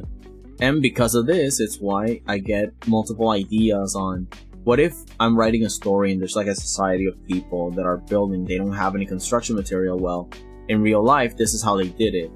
Can I do something similar, maybe with something else? Maybe there are these underwater sea people, and the way that they build is by allowing coral reefs to kind of fuse with each other and grow, because some special coral that won't die when you touch it or something. I don't know. Like, it's still delicate, but it builds powerful structures.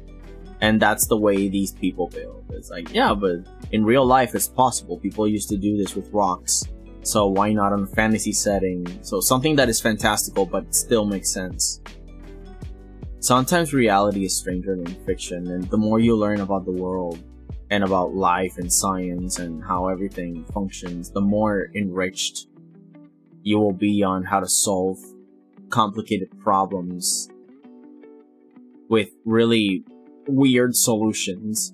And people might say, oh, that how random your thoughts are, but it's like, well, reality is just like that. It's not my fault you haven't checked in. This is how I made architecture fun. Yeah, exactly. You gotta find your own fun in things.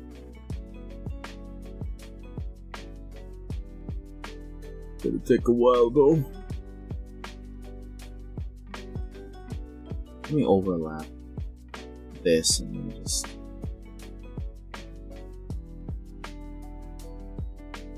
Oh, and also I like that this rock. Okay, so there's a rock here, but then there's like a combination of floor, like rubble, piling downwards, like dirt coming out from the entrance, and then the rocks kind of form this ladder, this staircase, and they fuse with the earth, they fuse with the ground. There's no telling when does the ground start and the rocks end at the bottom here, but there is a clear sequence of stone and earth on a few spots.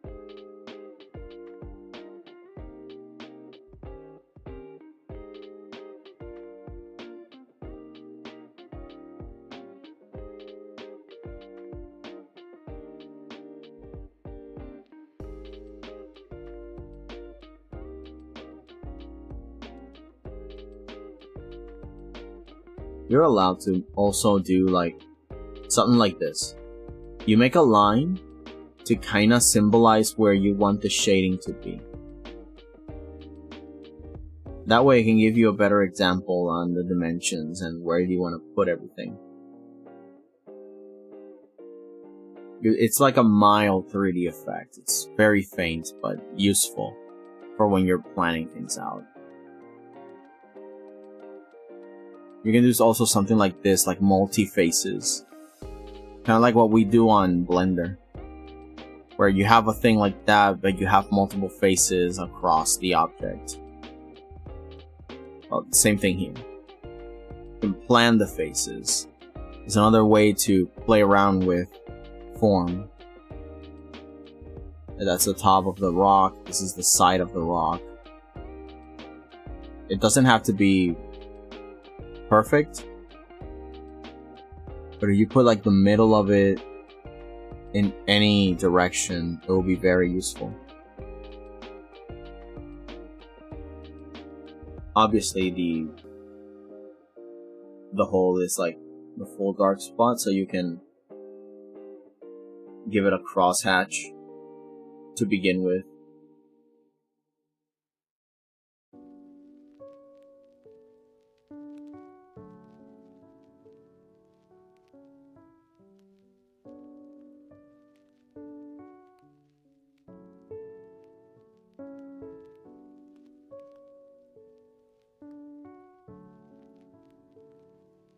And also from here, we can start to think about the plants.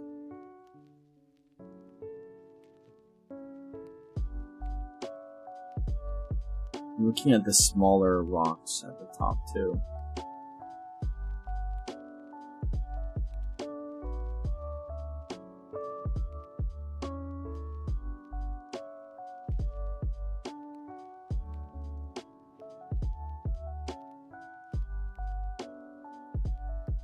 Same thing here. There's like a hill. We don't know what starts and what ends at the top here. Is it like rocks or is it just the earth reclaiming the rocks into the hill with sand and grains and stuff? So you can put some dirt with rocks poking out of it.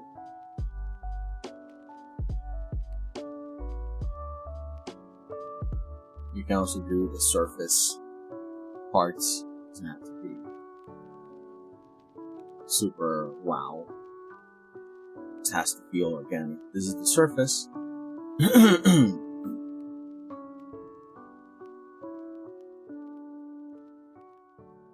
From here we can just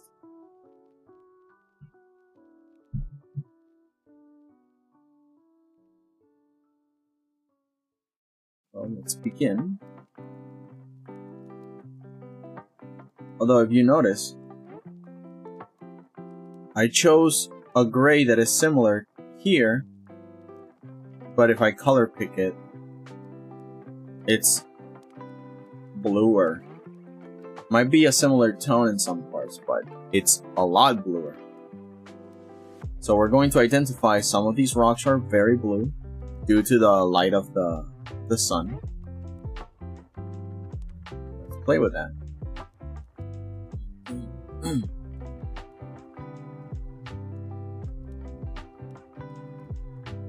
Any more art. I made it of the blob from the first video. The blob. Oh, the blob you drew. Cute. Very nice. Look at that. You really have a nice picturesque style. Oh, hold on. Oh, good stretch. I like this very much. Look at that. Details. Also, I like that in the hair you have like the path, the grain of it. And the face is very gentle and soft. You're blocking in the details. These are cheeks and face. It's really good. Keep up practicing. I like that you're not using the edges, you know, with lines and stuff. You're actually trying one very hard skill, which is what we're doing here. We're trying to study and block out all the specific details and chunks before we move on to actually doing anything that has to do with contrast. My brother walked in. Why are your drawings so sad? I mean, it depends on the mood, right? If that's what you want to draw. Art is an expression of the soul. Sometimes I draw sad, sometimes I draw happy. Depends. There is a reason why in Greek theater, tragedy was a form of... what's the word? Like one of the genres of theater that the Greeks loved. It was comedy, there was tragedy, there was adventure, you know, all that jazz. But one of the ones that they liked was tragedy, as you can see on a lot of myths.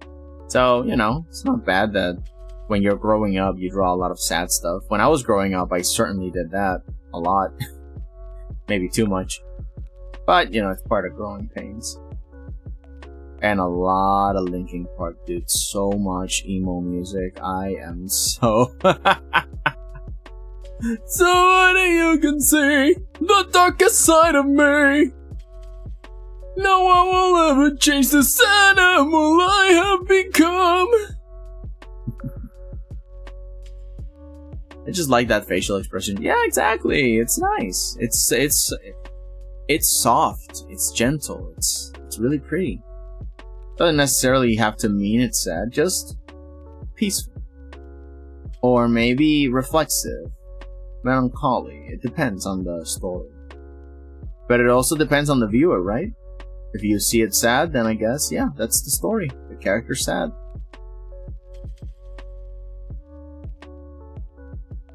Nowadays, there's no objective reality on what an art piece is or is not, you know, death of the author or whatever, but I still believe, though, that there is some objectivity in the sense of the artist should try their best to convey what they want to say with the piece, if anything.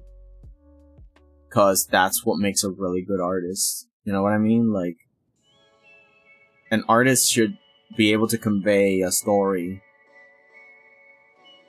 And if they can't, well, then they can't, I guess. You know? Yeah, the artist cannot call other people dumb for not noticing all the subtle details, which is one of the things that angers me a little about modern art.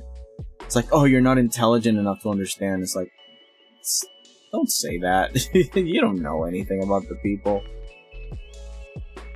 Maybe they don't get it, but maybe it's because the art is just not clear enough, and it's so vague that anybody can put any interpretation on it. Therefore, people just say, oh, my son can draw that. It's like, yeah, because there's no interpretation. It's just a very simple piece. And you want how much money for it? Thousands of dollars? Millions? Get out of town. Yeah. But that's my rants about freaking modern art.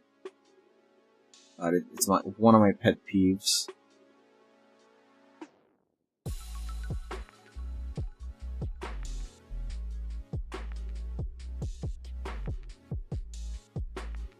there's people out here actually trying to do some work and practice and stuff, and these people want millions of dollars for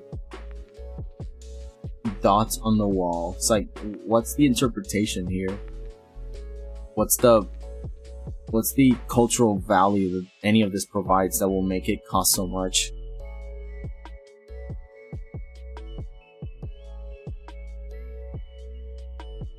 Although I did learn something today. I did learn that apparently Vincent van Gogh became famous. I think it was because of his brother's sister. I think it was. I don't remember how the story goes, but I know that in his life he never became famous, obviously. But with every painting, he did send like a letter that revealed how miserable he was with each new painting. And every time that they tried to sell the paintings that Van Gogh did, they just did not sell. And they were funding his his painting so he could continue to paint and make more. But none of the paintings that he ever did became famous. Now, after the death of him and his brother, the wife ended up alone and with a kid, and she needed money desperately. So, but she did exhibitions and stuff. Nobody wanted to buy the Van Gogh paintings. And then she had a thought, a really brilliant thought, by the way. She took all of the letters that Van Gogh wrote and used them as part of the marketing. She attached each individual letter to one of the paintings, because again, every time he painted something and sent it to them, he wrote a letter.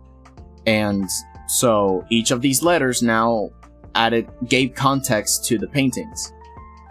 And now it was not just a picture of a room with a bed. It was the first bed that Van Gogh bought with his own money. A symbol of stability, a symbol of making it on your own. That sort of thing. And eventually, people wanted to actually look and buy these because there was a very big story attached behind it. And it's one of the things that I argue that context is a powerful pillar for art, or at least for giving something value, including art. And that value has to do with that human connection, with that human story. It's very weird. But as you can see, it's something that does happen. It's amazing.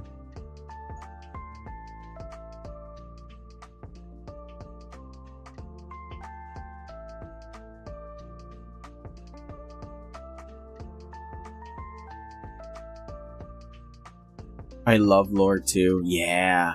And again, reality is stranger than fiction sometimes, and you would just not believe all the experience of humans that there are, and just how people live on the daily. It just puts everything into context. And then it recontextualizes your life too. It's like, if they did it, why am I not doing it? Or how am I doing it above them? How's this possible? What's changed? What's different? What's good? What's not working? It's a nice way to look at the world, to be able to look at the experiences of other people and go like, oh, okay, so that's how they did it, or that's how I shouldn't do it. Oh god, it's too much. If someone tells me I made this while fighting my demons and I happen to be rich, I'd buy it. Yeah. Pretty much, that's what happened. Oh, and you guys know about the Starry Night painting? That one, apparently, according to the source that I looked at, it was a painting that represented the asylum he went to after he cut his ear. And he wrote words that described the scene and everything. It was fascinating. If you guys are in the Discord, I sent it. Where did I put it? Not on memes.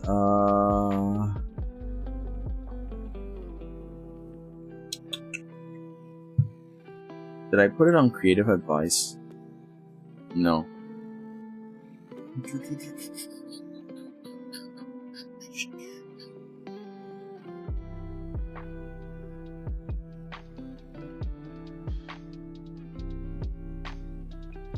Info dump? No. Must watch? No, that's for shows and stuff. Did I put it on my drafts?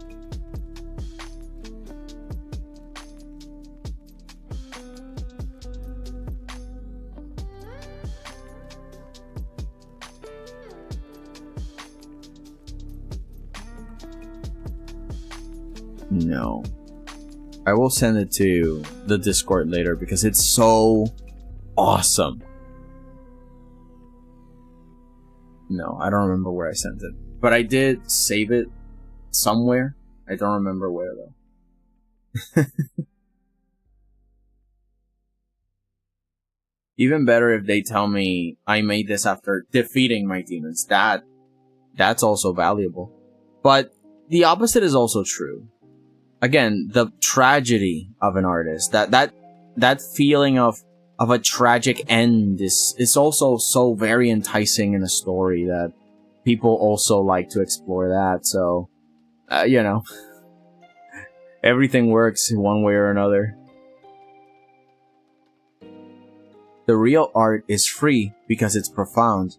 I have no idea what this means. Starry Night is the blue and yellow? Yeah, Starry Night.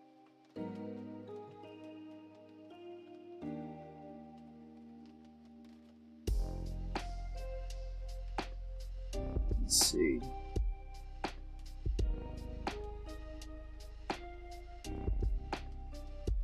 Saki.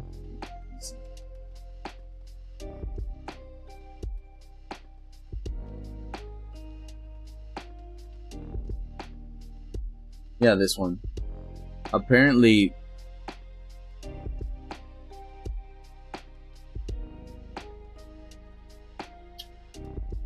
God, there's like a bunch of knockoffs here.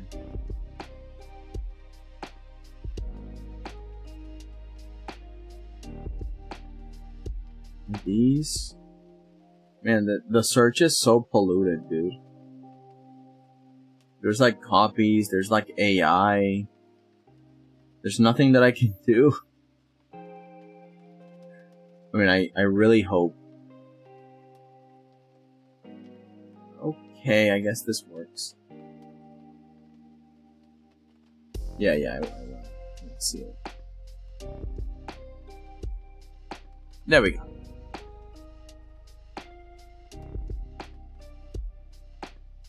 So yeah, this painting now becomes a little bit more eerie in my opinion because that idea that he was describing the asylum where he was, and we see like this looming tower, and as he looks outside, it's like this mixture of serenity and beauty and the quietness, the stillness of the night, but also the looming threat of his own internal struggles. Like it's so awesome. Context makes the story of an art piece so much more brighter, and it's fascinating.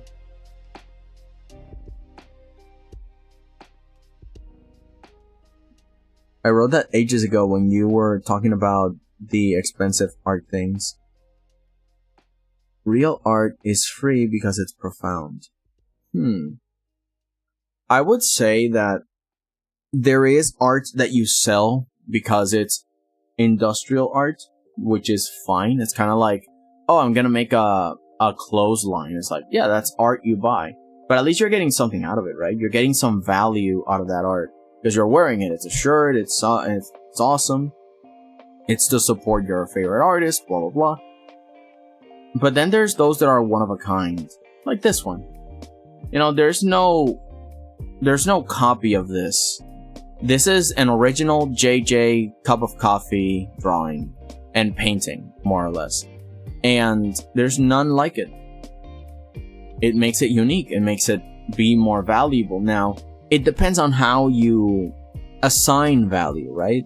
Do you assign value through time, as in I like to spend time in the presence of this art piece. That's why people pay to go watch art pieces in a museum, or at least that's what museums should be. They should be the houses of inspiration, the pinnacle of the most inspiring art pieces with great stories that you can find. Nowadays it's just a bunch of money laundering, but that's what they should be, right? The houses of imagination, the peak of human thought, something that strikes you, something that challenges your points of views and makes you appreciate the beauty within us all. And some of those unique pieces will revolve around stuff like this. Non-reproduced, just a single beautiful expression. And I like the serenity of this one. You don't know if she's smiling or she's not. It's kind of like the Mona Lisa in that sense. Like, is she relaxed or is she meditating on something she has to do later? She don't have eyebrows, so there's no way that I can tell if she is like squinting or she's serene and peaceful. And even then, there's a way that you could put the eyebrows be neutral, so it feels both eerie and relaxed at the same time. It's awesome. Well done, JJ. Oh, the tablet almost did.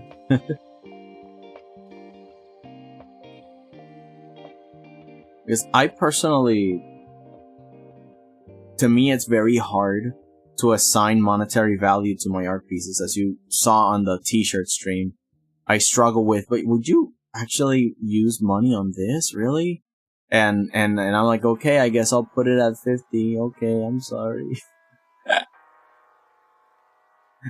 It's like this guilty feeling, but I guess it's because when I was talking to my friend about this, I made the joke that, oh, maybe I'm just stuck in my poor man mentality, because for the most part of my life, we've had very little resources, and we don't tend to splurge a lot because we save money. Not that we're cheap or anything. If we gotta buy something, we buy something, you know? It's not like a Mr. Krabs situation, but you know, I go like, oh man, that's a lot of moolah. Then I guess we gotta pay that,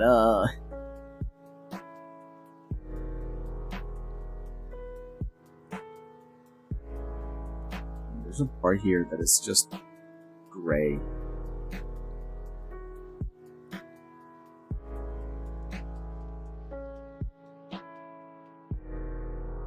There's like these scratches. I don't know if you guys notice. There's very few, but sometimes I see.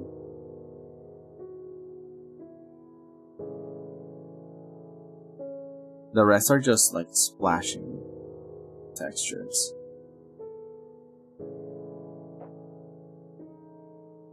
Stains. Oh, it's saving.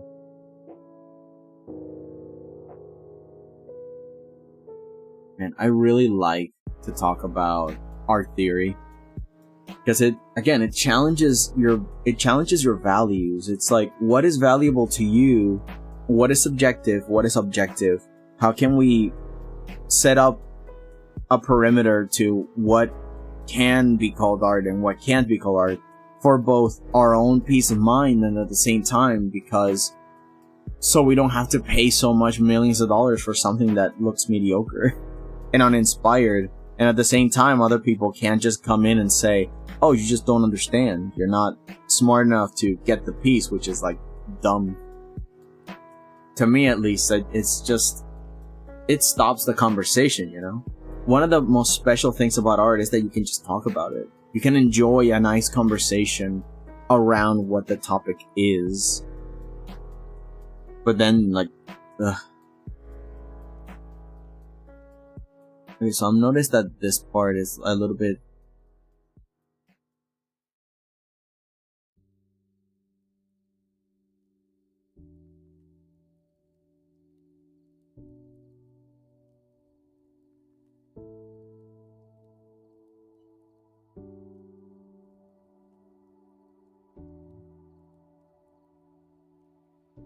more cream than anything else, instead of that green. Even then, it's a lot more paler. But desaturated.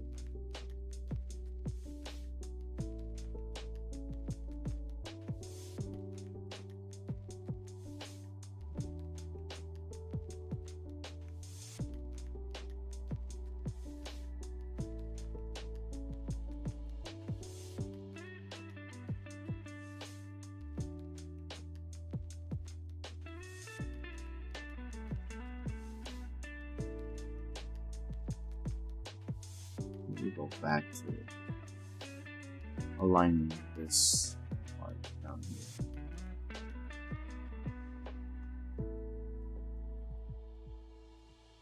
It's so weird to play around with this blue and brown.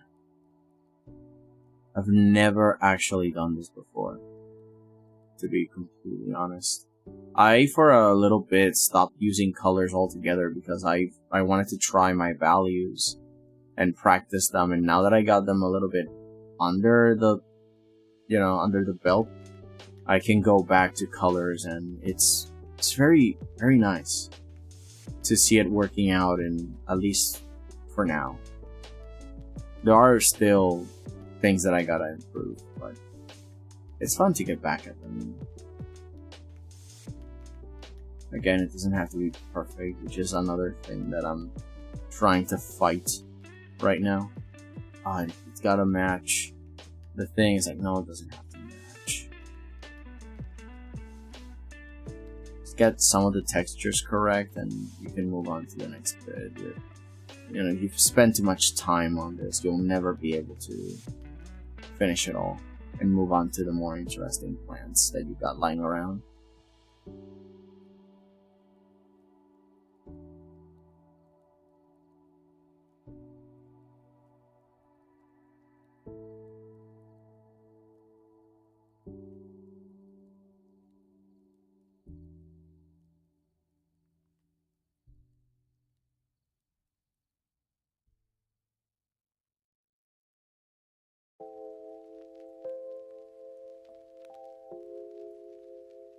There's also a little bit of green because of that bounce light. But let's not focus too much on it. Let's make it very desaturated. So there's like a mixture of that blue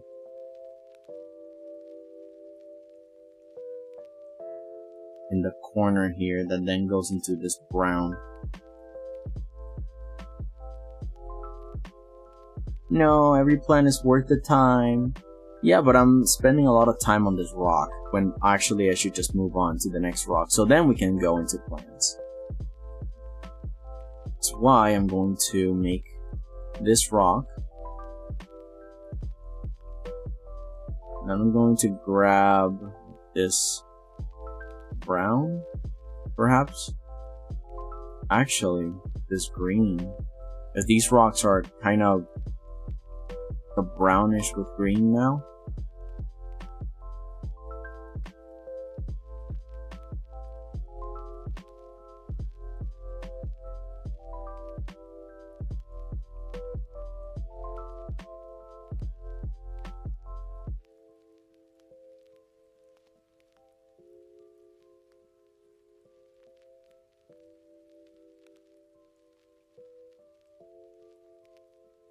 Let's go into no, too dark.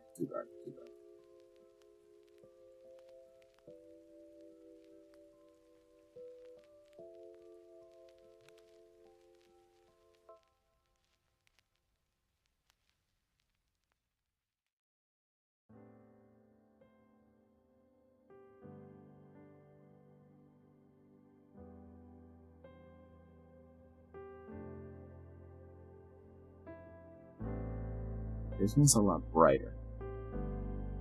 Look at this nice highlight over here. And then over here, of course, we got like some plants. And then the rest is just brown and dirt. It's got like this cream color. Also, another part of the exercise is I'm trying my best not to color pick directly from the picture. In the realm of painting, I would be forced to make and create those colors. But because I'm not doing them, I need to imitate them as best as I can.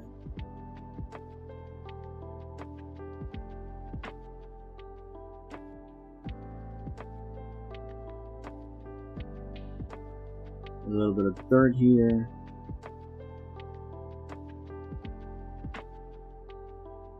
I will assume there's more rocks over there.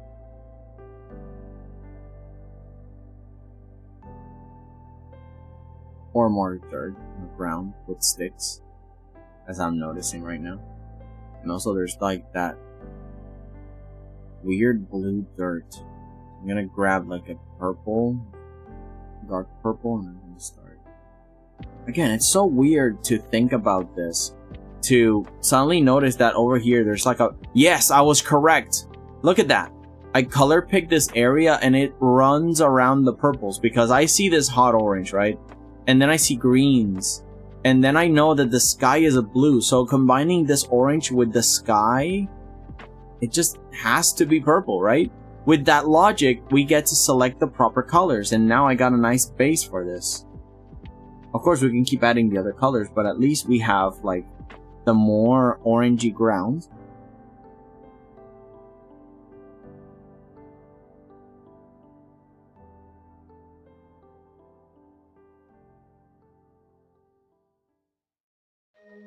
Each one stays in their lane.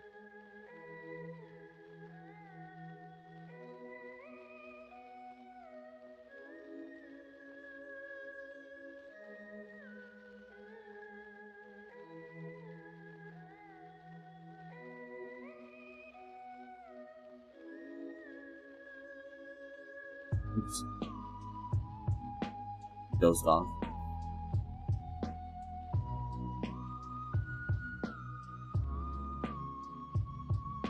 Start out with a darker base.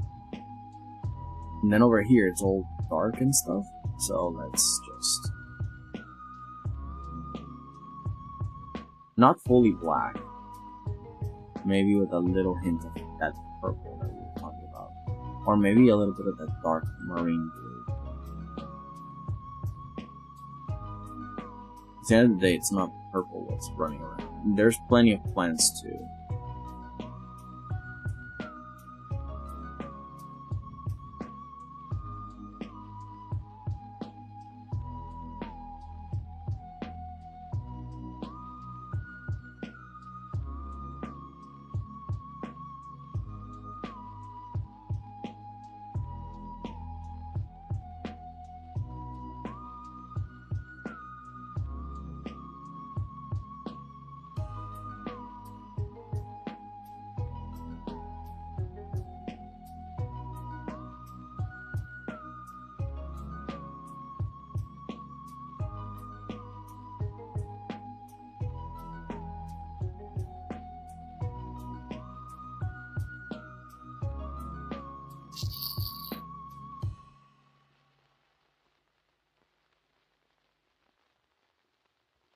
The same thing I can do here, since this is already like a dark spot.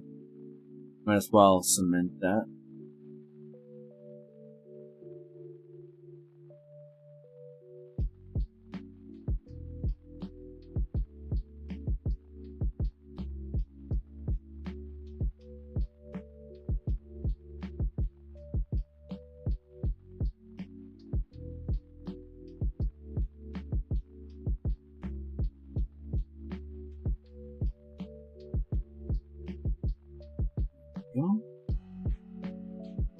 Yeah, there's a little few spots in there that dance around with the brown.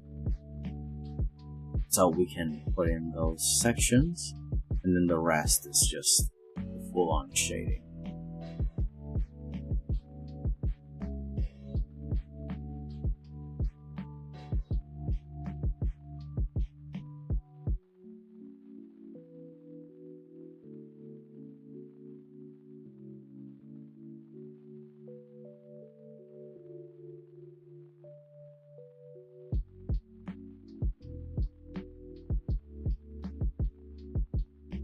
On the outside over here, rocks.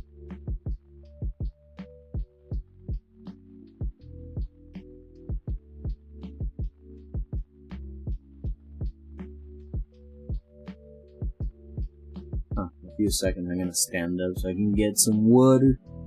Because I ran out of hydration. And y'all should be hydrating too. What are you doing? If you tell me y'all haven't been drinking water this whole time, I swear I don't know what I'm gonna do. Why I yada. That's what I'll do.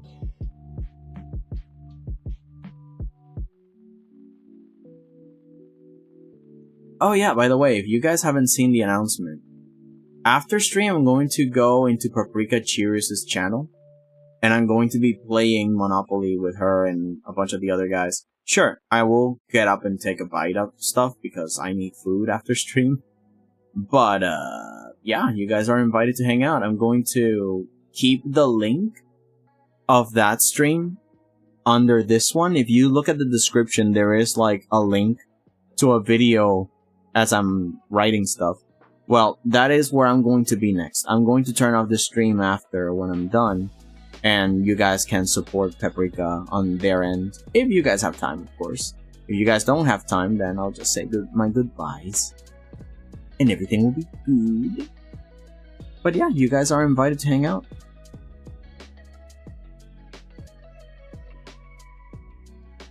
Oh, this is cool. It's like the cave opens and spills out parts of the dirt that it has on the inside. So it has like this nice slide off.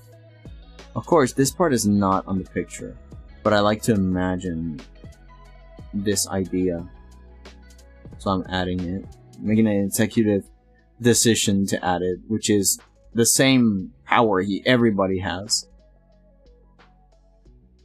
You can choose to make it similar, but not exactly like it. Which is the point. Okay, I'll be right back. Let me grab some water. Put this here, put this there. Oh, God, why is it so hot all of a sudden? Woo! 'Cause I'm burning! 'Cause I'm melting! Oh yeah, 'cause I'm melting. Melt in your eyes.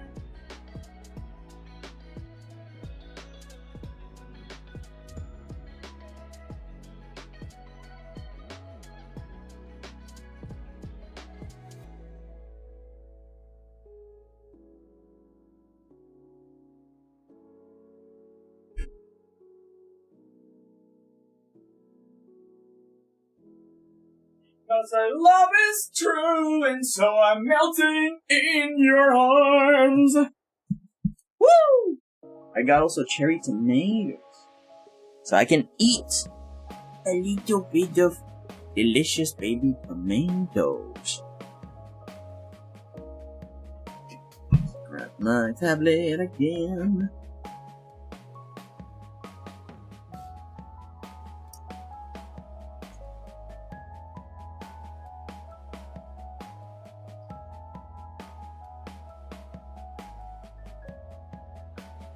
So I also realized the hole opens up in this direction.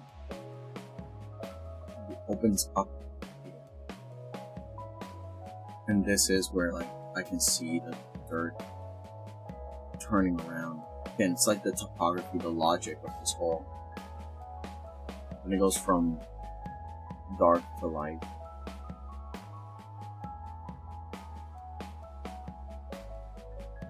Maybe an in between.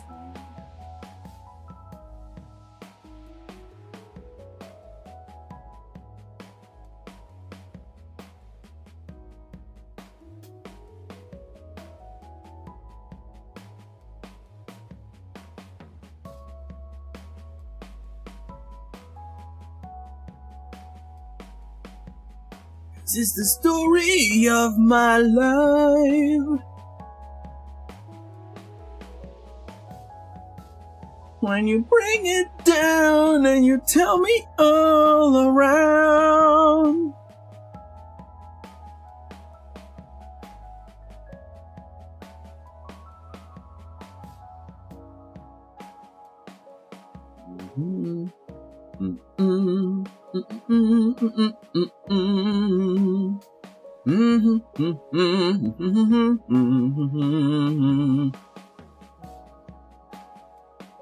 Meow meow meow meow meow meow meow meow meow meow meow meow. I think for a base we could just paint all the rocks this and then start putting in, because there's more of this nice brown than there is like this bluish pieces. Yeah. Meow meow meow meow meow meow meow meow meow meow meow meow. Cat go.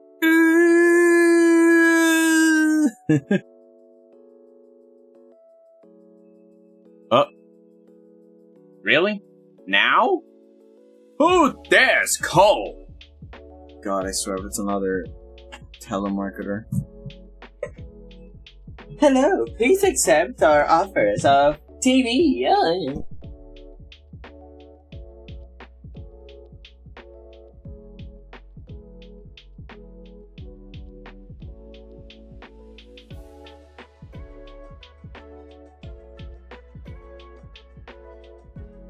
The second I muted, they hung up. How rude. I get up. I'm about to walk. Nothing. Great. just great. Ay, Dios mío.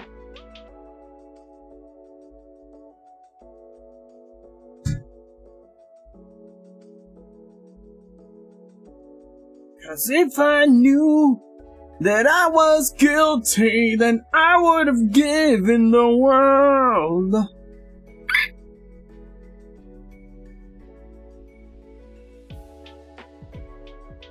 But the secret sauce of the Krusty Krab, they took away the sauce. You suffer because of me. The stove is not a stove without its good. I don't know what I'm singing. I'm just saying random stuff, my guy. Because it turns out that when you sing all around, gotta do all the things that you do.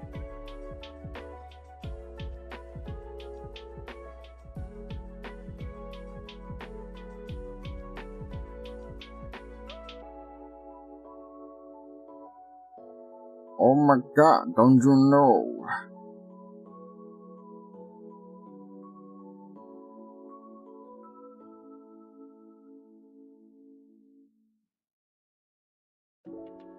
The cats in the neighborhood, they say the wicked.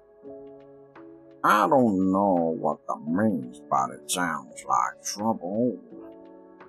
And so we banned the cats from the city streets, and they rioted. Oh, they came in large numbers. The cats attacked. They snuggled, they cuddled. Oh, it was horrible. Town was crazy. And the Grinch, he could not defeat them. There's cats everywhere. Ding ding ding ding ding ding ding ding ding ding ding ding. When the cats attacked, ding ding ding ding ding ding ding ding ding ding ding. When the cats attacked, ding ding. Ding, ding, ding. Just imagine.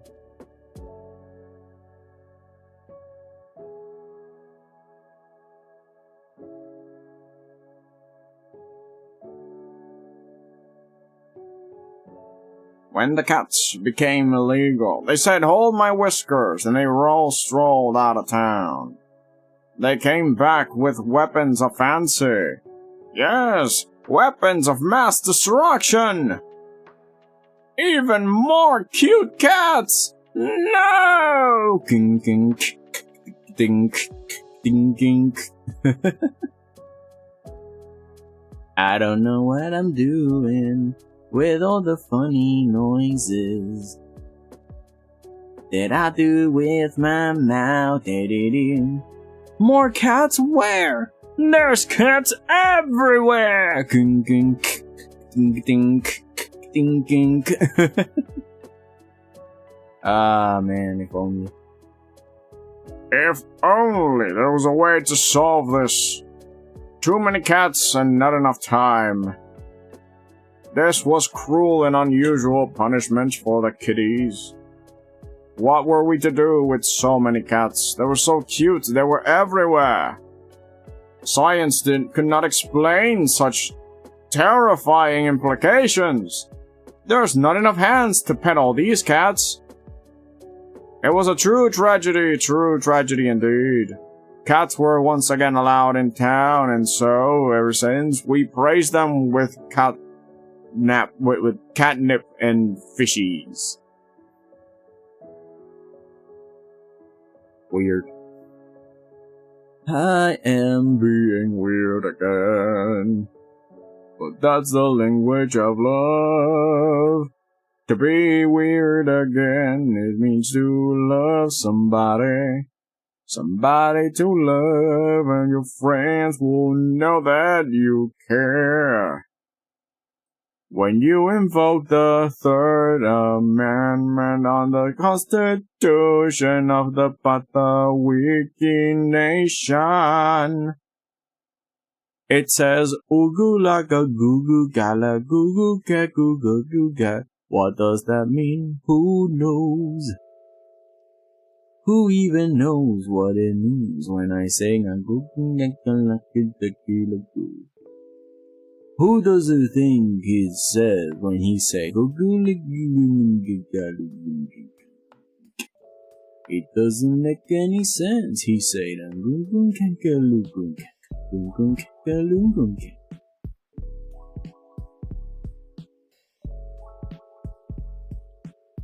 And that's what happens when you walk in, son.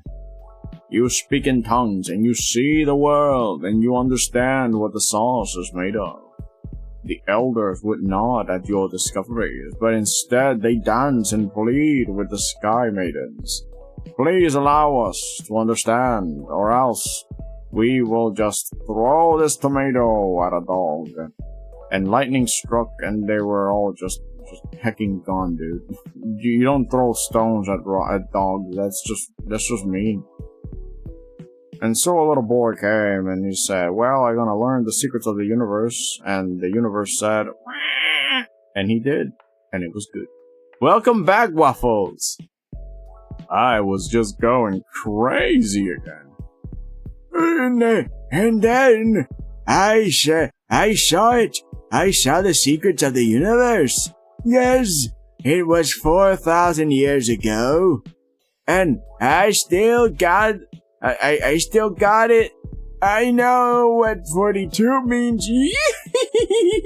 Alright, Grandpa, go to bed. Your faces are pretty rough. Thank you. But yeah, I'm just trying to do the little cliff. Because I really like this angle where it's like, oh, there's like a little cave, but at the same time, there's like a bunch of really nice stones around. Like, I think it felt like it was good practice. And at the same time, adding the plants and stuff. One thing that I liked, I was playing around with this. Let me just turn this into an add glow layer and play with this. Like, imagine there's like a sunlight coming in. I really like to play around with the light, so let's add some shine to this. And let's make another one that is multiply. So we add some gradient to it. Just lightly, don't abuse this too much at all. But I'm curious that if I pre-add this effect, it can become a little bit more interesting. It's not necessarily necessary at this stage, but let me just lower that. It's too much. And for the add one.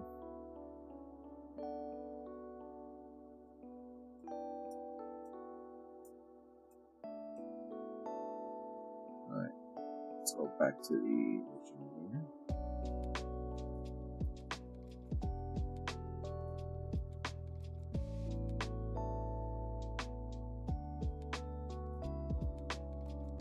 Oh, the thing wash brush. Here we go.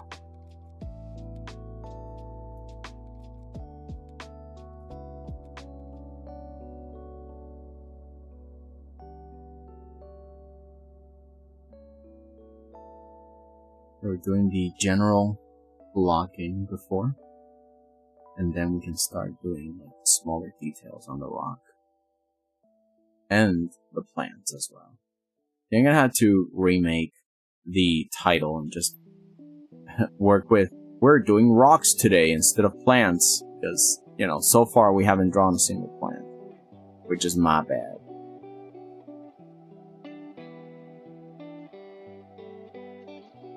I'm following my heart. This rock texture intrigues me. In order to be able to do this really cute cliff, you gotta lock in.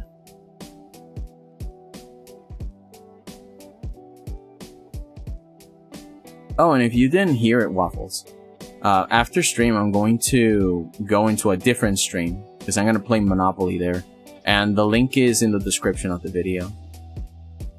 It's on like a waiting list right now, so once the stream is over, I'll just pop in there and you guys can go support the stream after I'm done. Okay, so we got the basic brown of it all. But now, if you notice, there's a lot more colors here.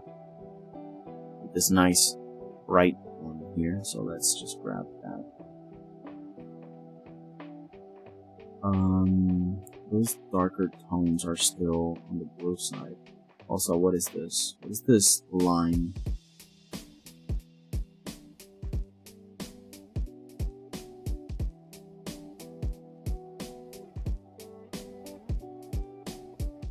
It's kind of in the way.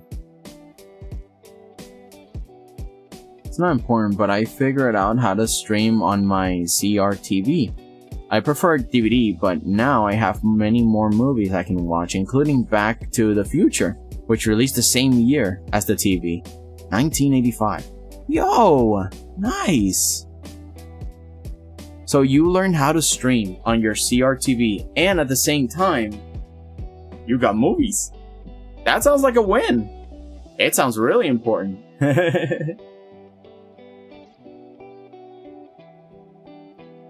Oh, it sounds fantastic. Keep at it.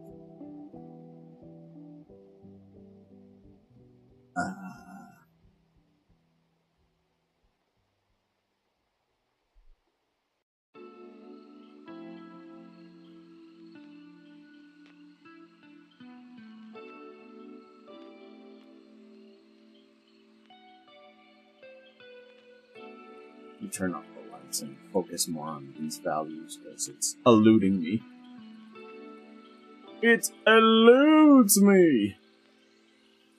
There's a brightness to that curve in that section over there, and it's spreading down like that. And then on the inside, there's like this rock. This tone.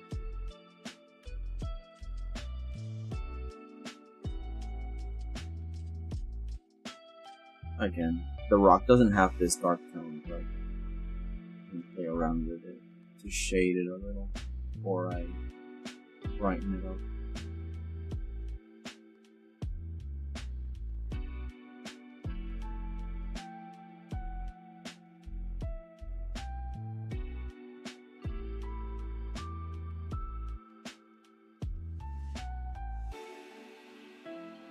It's so fun, although sadly the cable connecting the streaming device is pretty janky and randomly decides to lose signal or revert back to black and white. Oh.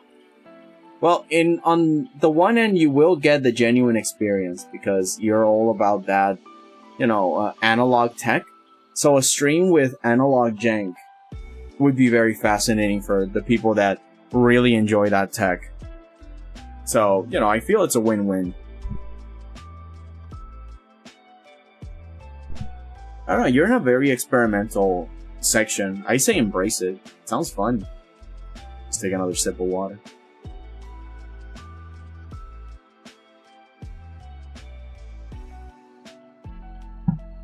Wow, today's very hot. Thought it was starting to get chill, but I guess not. A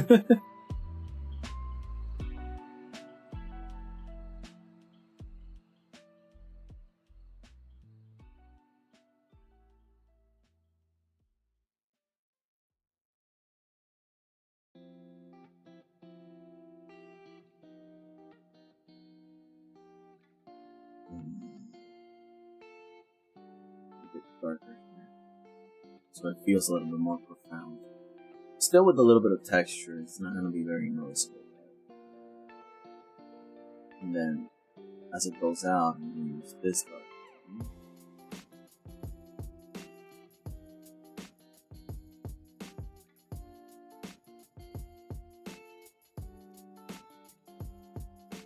The tone makes the entrance open up like that.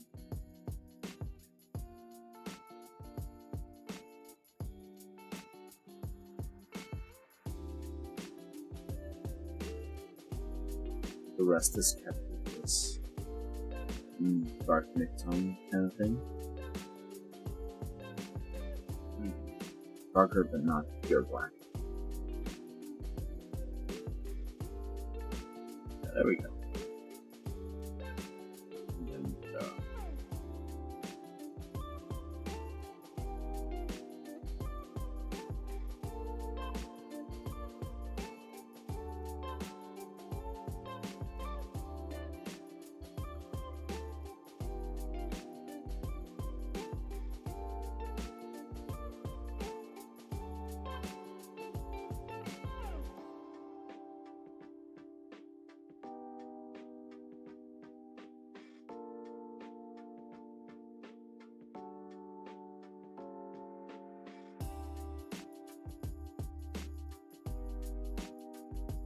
Yo, Toast!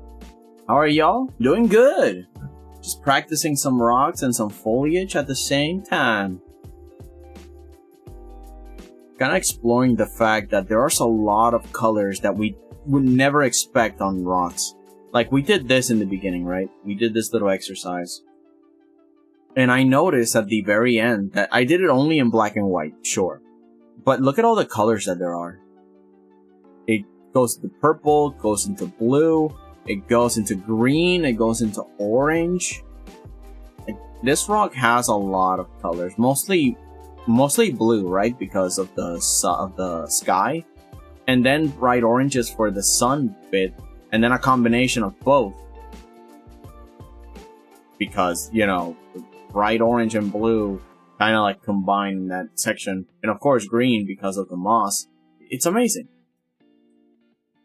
So in here, I'm trying to look at all of the colors that there are. See, there's even purple in this section. I didn't even notice, but it makes sense because there's orange, there's like a bunch of reds with the leaves, there's the blue of the sky. It's a crazy wonderland.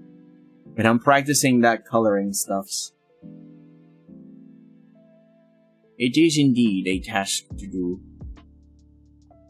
I'm gonna have to rename the... I was just telling people here that I'm gonna have to rename the stream because I've been working on rocks for a while now.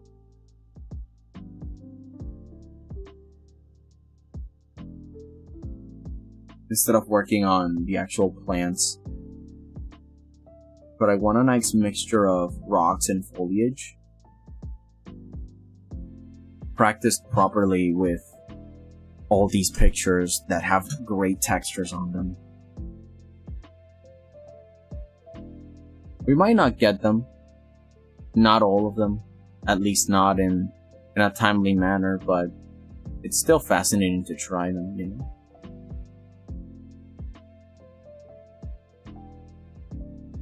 That doesn't even cover crystals. Yeah. And in a way, there is like a level of crystallization for these rocks in the sense of how light behaves on top of them. Even they might be full of dirt or something. It's just... Or gemstones. Yeah. This is like the dullest gemstone you can even think of, because, you know, they're still rocks, but it's a little different, but still.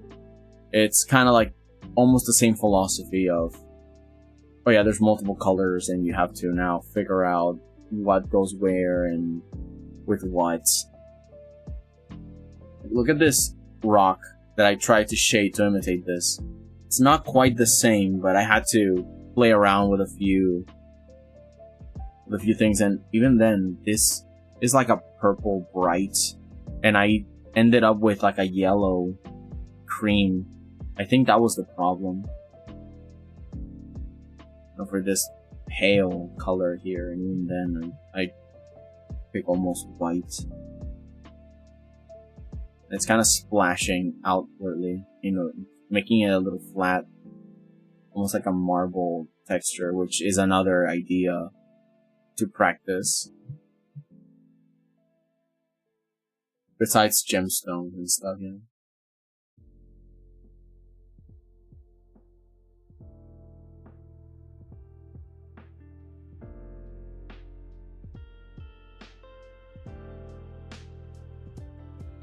With some pointyism and some specs.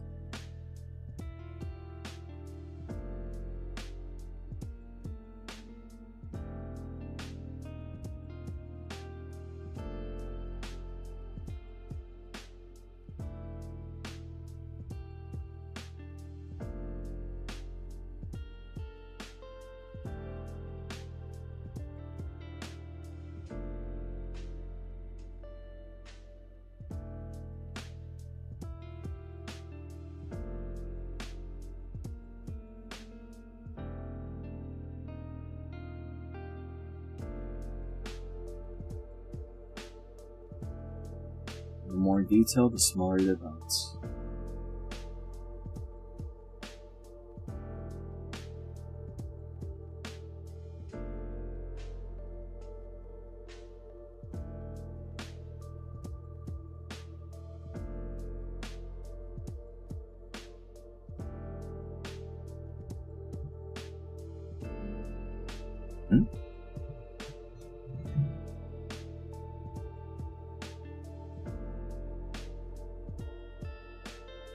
Alberta? Sorry, I'm getting a phone call with the first three numbers being 587. That is not from my island. I'm not picking this up.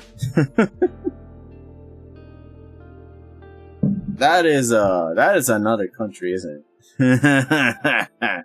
I have no business in another country so far away. So far away, we wait for the day.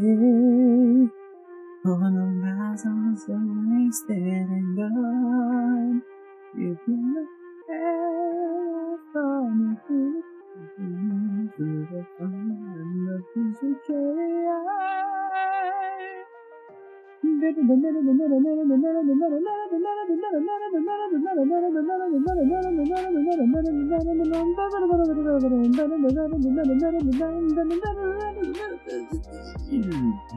But yeah, I'm not picking it up, I'm not picking that up, I'm not picking that up, that is sus. Whoa. Sus. Phone call.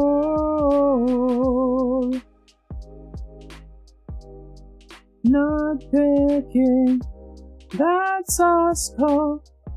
What evens Alberta? Imagine the long distance charge. I know, right? I think that's if it's like a phone scammer from really far away, that is like the only solace we can get, that they are wasting a lot of money unless they actually scam the person. It's one of the reasons why I love the scam baiting culture now that's popping in on the online, where you can just sit there and watch as the scam baiters waste their time and they lose all of that money. It's amazing.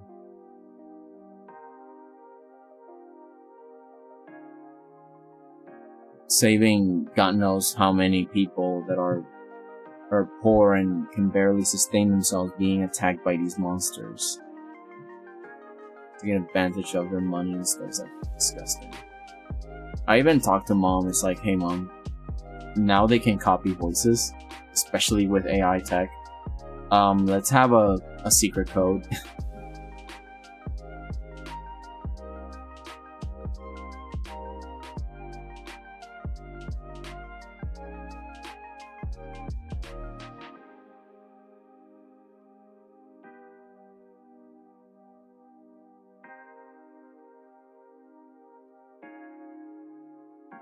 Okay.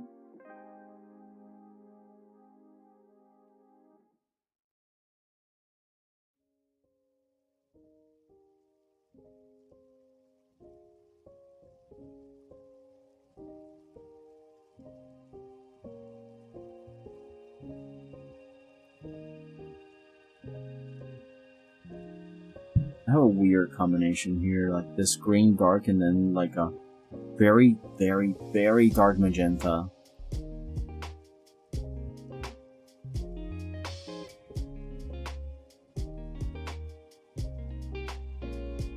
Of course, now we're going with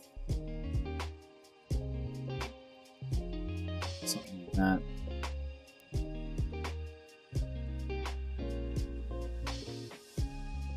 I'm trying to imitate this over here, and then I'll try to put some light colors onto it.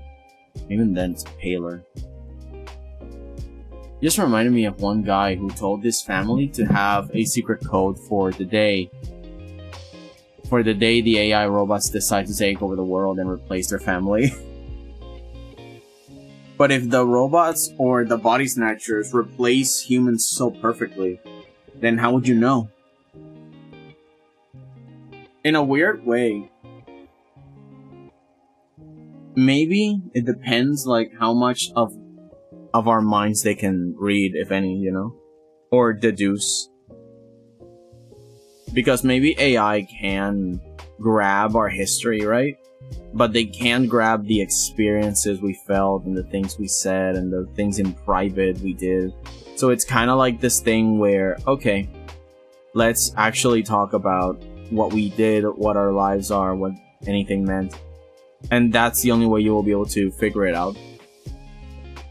It's kind of like that joke where like the character that is body snatching kind of quote unquote confesses to another character, and the character knows that it's a fake because the person would never like date them or confess to them that way. So it's like, yeah, that's not you.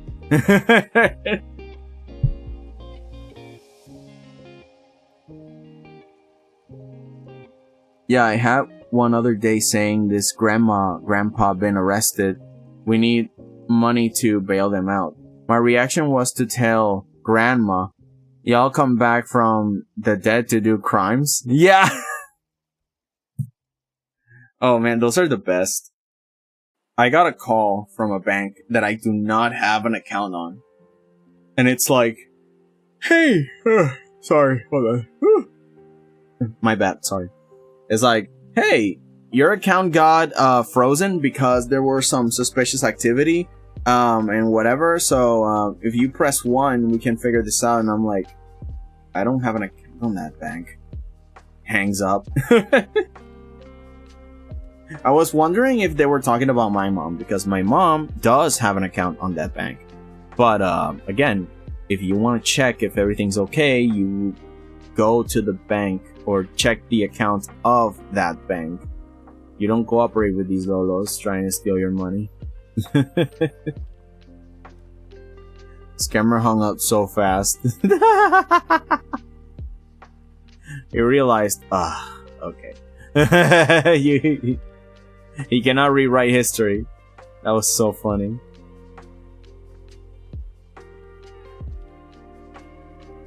Although, if I had the equipment and the training for it, it would be funny to find a way to waste their time. It's like, no, Grandma, are you okay? Are you okay, Grandma? I'm sorry. Yeah, I'll give you the money, don't worry. What, you want V-Bucks? Okay. Okay, yeah, I'll redeem the card. Do not redeem! Do not redeem the card! What are you doing? Oh yeah, redeem, right? No! Dude, those videos are good. Why are you redeeming? Why are you redeeming? No! No!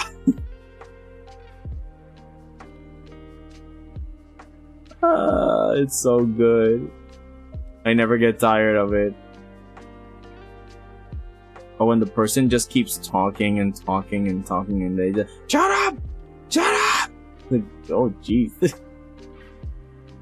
The friggin' blood pressure, dude. Chill. It's not that deep. It's only a couple of millions of dollars. It's fine.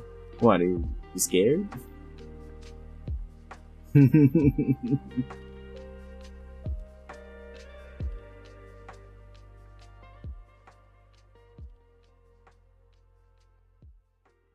Hey, hey.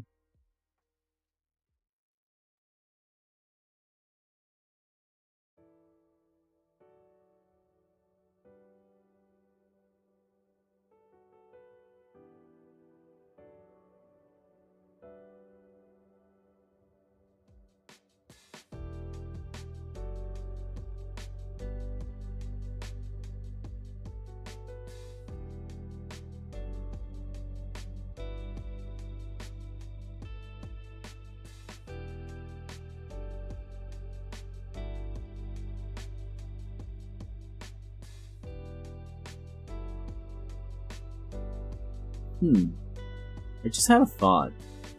Should I make a channel on Discord?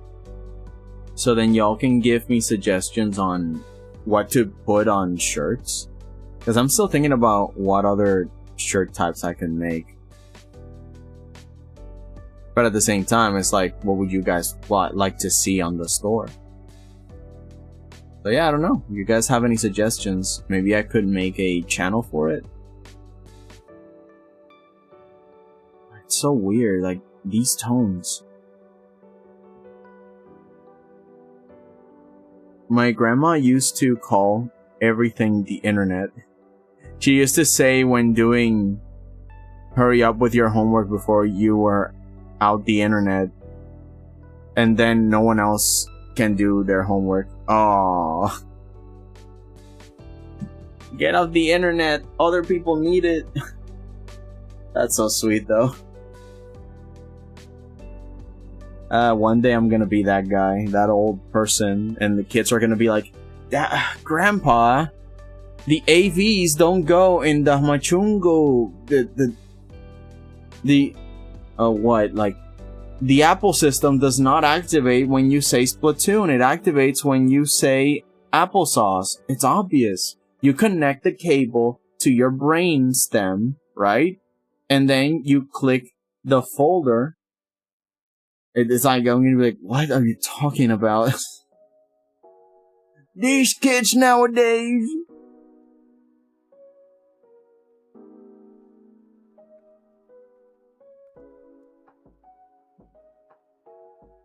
Water.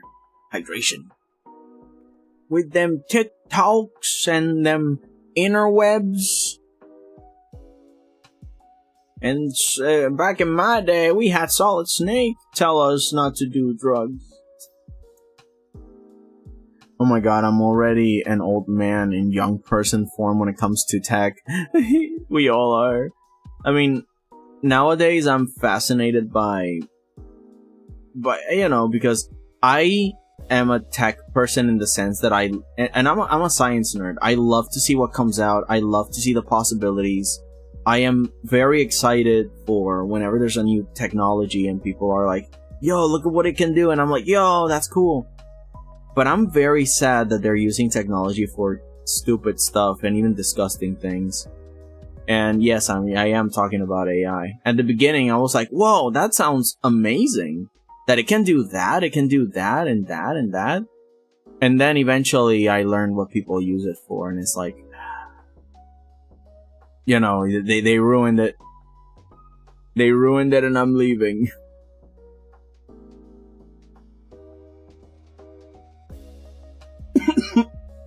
Sorry. My knowledge is if I push a button and it doesn't turn on, it's broken. Oh my god, no. No, Toast. Don't go quiet into that good night. You still got a chance. You got a chance to learn tech. To feel like a young man that knows what's hip. A man that knows his TikToks and his Instagrams.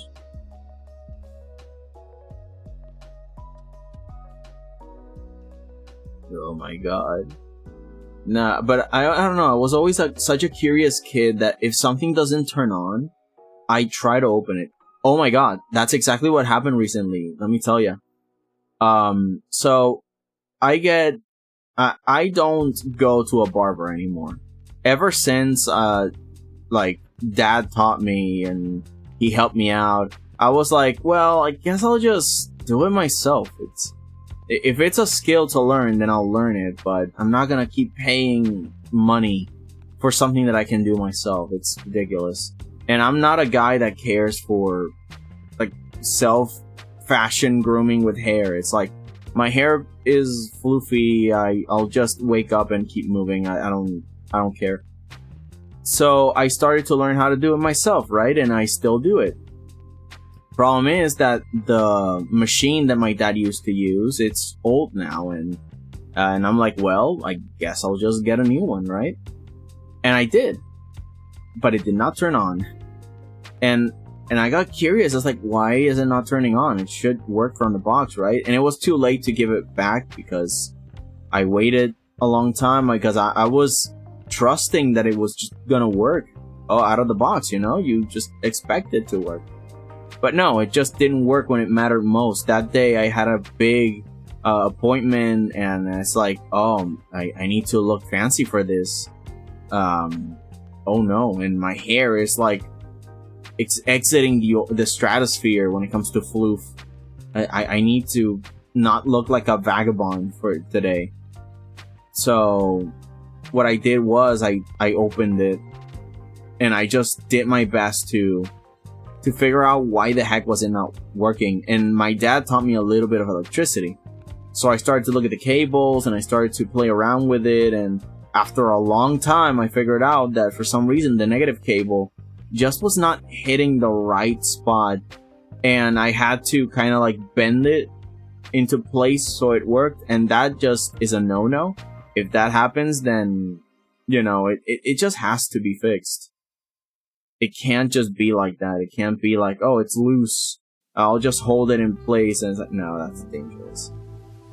So I still have it on the corner, but what I did was that I look at the old one, and I started to look at, now that I learned how the machines work because I opened the new one.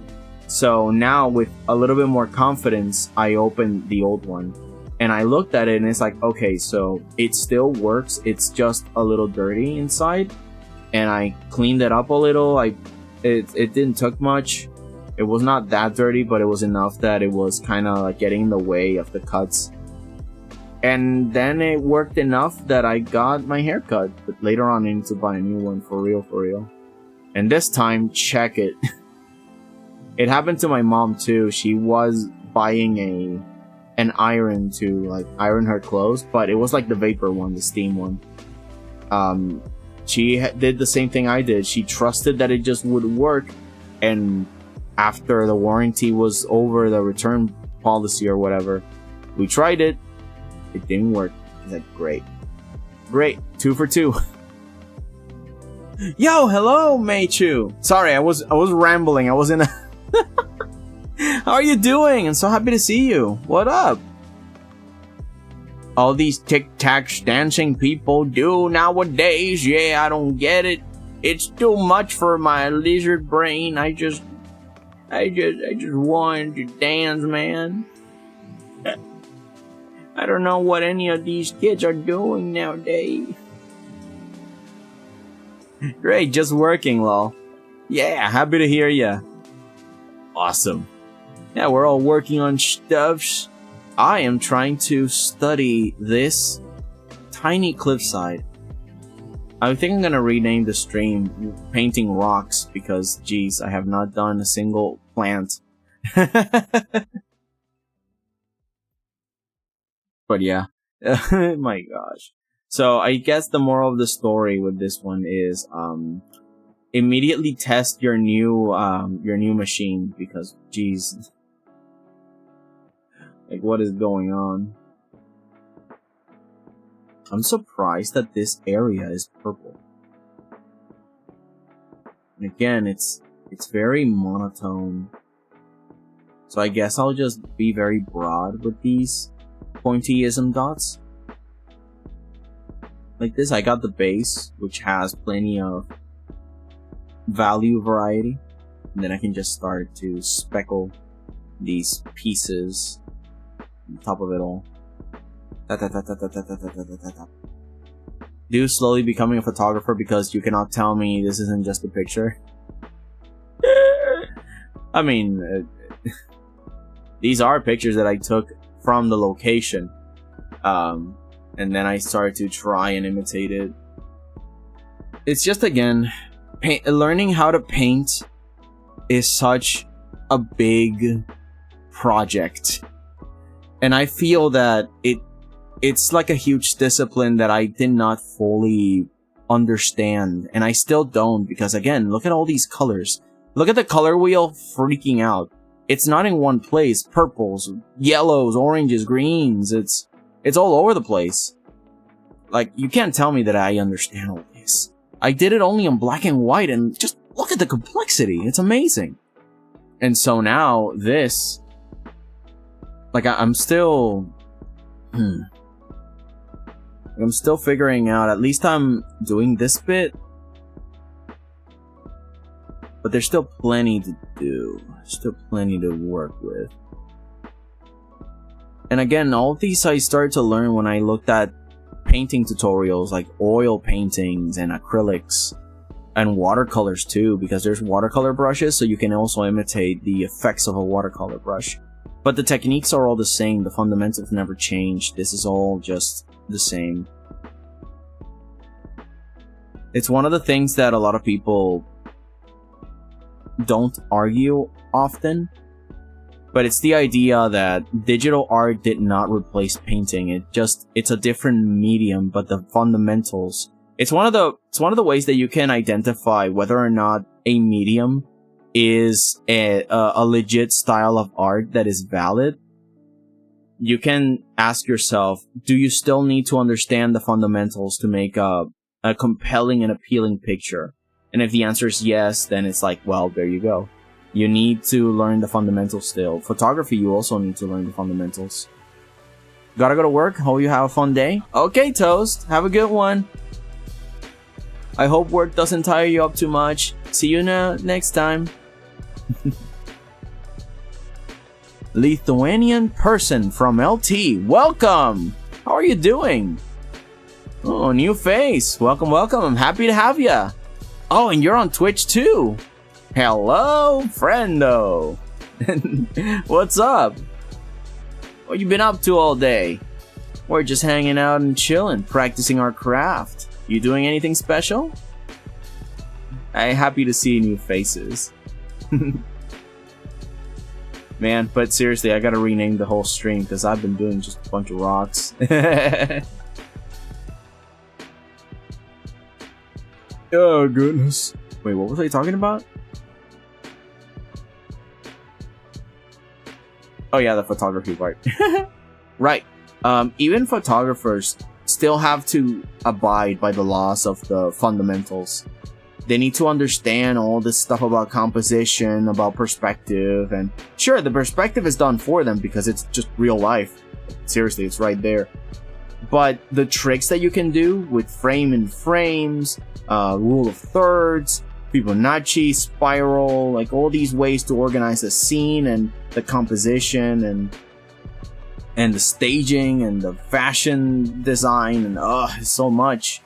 And you know, it was obvious that photography was not going to replace paintings or even digital paintings. Well, I mean, sorry, traditional paintings or anything, because you're still abiding by them. So whenever someone comes in and says, "Oh, AI is gonna change it," like, no, they're not. How are you doing today? I'm doing good. Ooh, fancy font. Yeah, but I'm doing good. Just hanging out with the folks here. If you got something you want to work on, this is the time. Imagine you are in a schoolroom after hours and you're just hanging out with a bunch of students doing homework. That's pretty much these kinds of streams. I've seen digital artists paint in a way to look traditionally. They use those textured brushes that is supposed to imitate how a brush with a thick oil paint should look. And I was like, how? It's traditional painting but made digitally. Exactly. And honestly, it's one of the things that I like to always say. I use the default brushes all the time. Oh, it's saving. Alright, so I'm just gonna wait here. I use the default brushes because I want to prove to anybody that comes to the streams and wants to learn something new and doesn't have confidence in themselves to say like, hey, you don't need very fancy special brushes or to buy this set or whatever.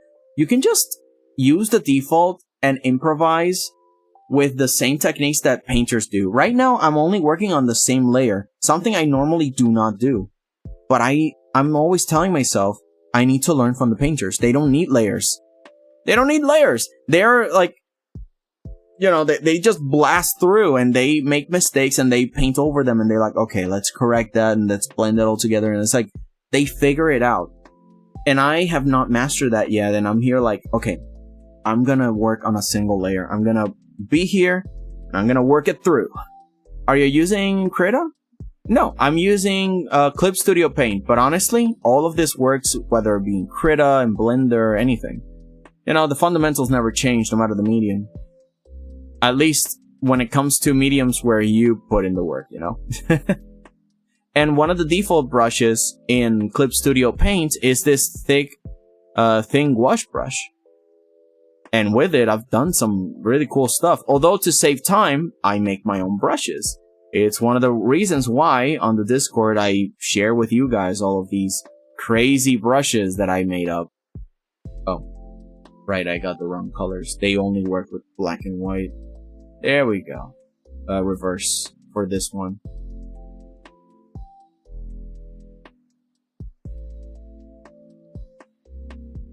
Yeah, there we go. Like the tower brush thing. I need to fix it because it's very laggy. That's not good. It's not good that the thing is laggy. Oh, I love the 3D line. This is one of my favorite brushes that I've done. And it's so it was so simple to do. It's just this. Again, available on the Discord for free. And if you switch it, no, it doesn't work. Oh, that's a bummer. But I thought it worked, that it inverted itself. Well, I guess if you invert the colors, if you make the white black and the black white. Yeah, there it is. See, it inverts if you change the colors. Let's make it black and then white like that, and there you go. Oh, wow, it's already 4 o'clock? Wow, I've been yapping. But seriously, this is why also making your own brushes is an art form, because seriously, it saves you so much time. I'm so happy to have mastered it. Look at that. I got a pillar! And there you go. I don't need to make all of these fancy lines. I already got it. Also, hello, Gabo! Got blind of clumsy dirt. Someone is calling you? No, it's just that I always have like a alarm for 4 o'clock. So that way I can be like, your favorite goblin has returned. Yes! Yes, you have! Yeah, I always have like a 4 o'clock alarm. So that way I kind of know when, hey, it's half the day, you should continue doing this task, or you should switch tasks to do the chore or XYZ. You know what I mean? I'm a very scatter-minded guy. And I got a lot of things to do, so I'm like, yeah, let's try and do something so you can focus better. So I put a bunch of alarms during the day. Although someone did call me a while ago, and when I got up and I muted my stream and everything, they just hung up, and I'm like, that's rude.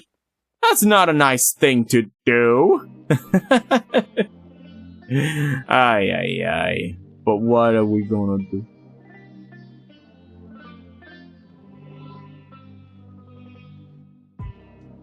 Oh wow, there's some nice patches here of different colors.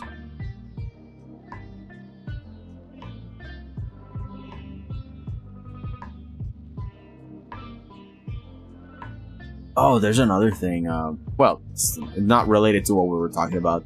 It's just that recently someone invited me and my mom to a baseball game, and I'm here like I got so much to do. I just rather draw and paint, but because it was with a bunch of friends that I haven't hanged out with before or a long time, I'm like, I still need to socialize, so let's go out. And you know, I went out. But it was funny because sometimes I felt that the ball was gonna hit us. Rarely, because but it did swung on top of us onto the roof, and I was just fantasizing like, do you imagine that we get to catch one of the balls? I think that's one of the biggest excitements of the game, right? And in a way, that was part of the excitement to me. It's like, okay, like I'll keep doing Discord stuff because at the time I was doing a lot of things that I had to do on Discord, but I was neglecting, again, scatterbrained. And I was just doing that as the gameplay, and I'm like, okay, I can see the score. Oh, he didn't hit it. Bummer. Like, I don't care about teams or anything. I just enjoy the game as it is. And I was just playing around on, working on Discord, setting up the server and a bunch of stuff. And then I hear that it hits, and I look up, and I see that the ball's coming our way, and I'm like, oh, onto the roof. Aww. Have you guys, but yeah, the question, do you guys ever actually catch a ball if you guys have ever been into a baseball game? It sounds pretty fun.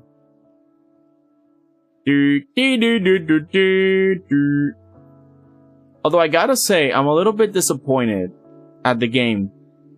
It was so fast, and it was like, you know, I don't know, like, it was a wash.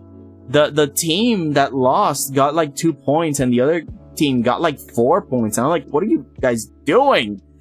At least, I don't know what happened.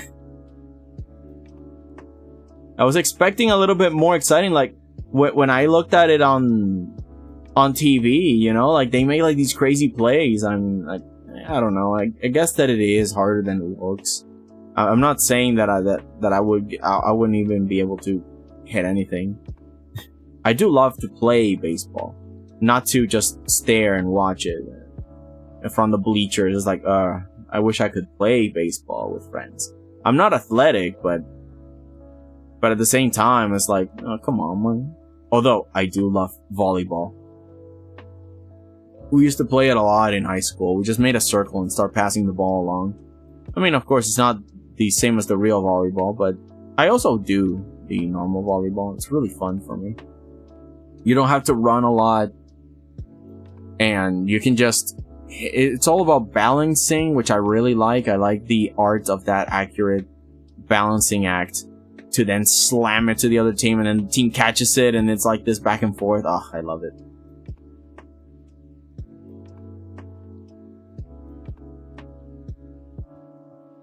Bleh. You don't like them sports, do you, Jay?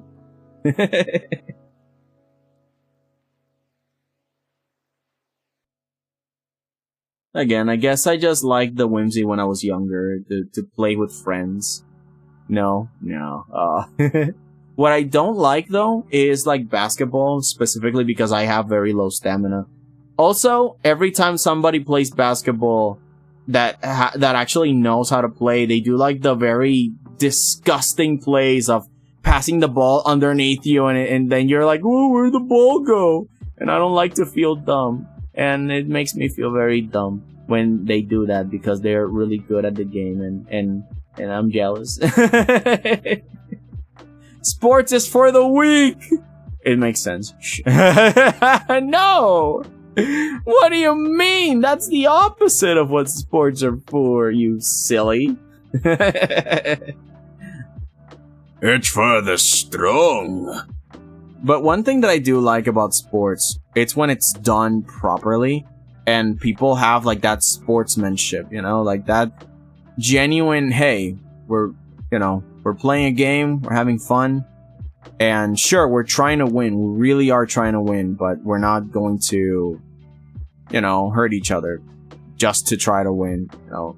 And I liked it when I was going to that ball game that I told you guys about. I saw like opposite teams on the same base because the guy was in third base and the other guy was like guarding the third base, and when it was still not time to bat or something, they were just hanging out, they like high-fived and they hugged, and it's like, yeah man, what's up, it's been a while. And it's like, that is so cool. I love sportsmanship. I love that, you know, like, oh, we're not enemies, we're cool. Yeah. Anyways, trying to win here. Alright. Real. Why sports when you could art? True. I don't know. It's a mix. It's a mixed feelings. It's just that, again, I rather play than just stare at it. Because to me, it's really fun. I like playing games, but not all of them. Again, baseball, sure, but you need to also run a lot. But you need to run more on basketball, which is the thing that I suck at. The hand-eye coordination to dribble, yeah, I would end up dribbling myself. It's 10 p.m. for me, bruh. Whoa. And 10-7 for you. Ooh, so, okay, so you guys are in a similar time zone. Interesting. Yeah, over here, I'm still, like, on the... I'm still in the afternoon, thankfully. Alright, reminder, after stream, I'm going to be playing Monopoly with friends, and you guys can join. I put in the link to that on the description, if you guys didn't hear me the first time. Or if you're new here. But yeah, for the most part, I do art, and for the other most part, I suck at games. But in the fun way. 2009. Military time. Yeah. I never learned 100% military time, but I understand it. In the sense of, like, oh, why it's made. It's really good. It's a really good system. I like it. But at the same time, I don't get it. It's one of those things where I understand the knowledge behind it. I don't use it. I don't get it all that much, but I kind of... I get it, but I don't.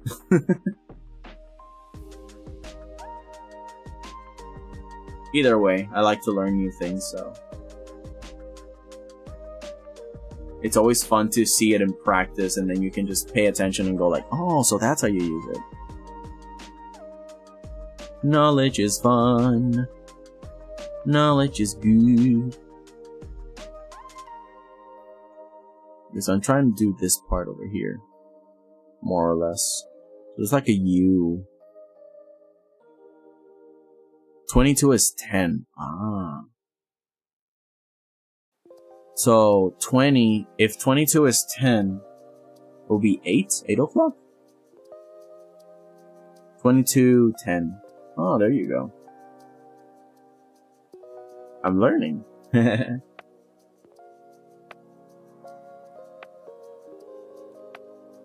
looking guy. Good looking guy. Good looking guy. Oh, I can't wait to get into the green because I just realized that this rock has like a bunch of moss on it. Oh, that is so pretty.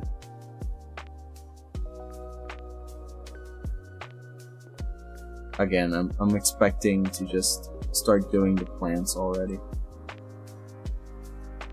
Oh, look, and there's like red here too, so if I grab like a nice brown, I can contrast it at the bottom here with like... And at the same time, I can make it a little bit brighter here.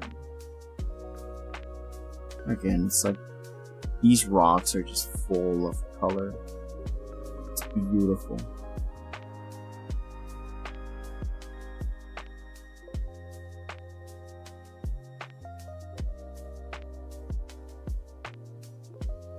Oh, let's see.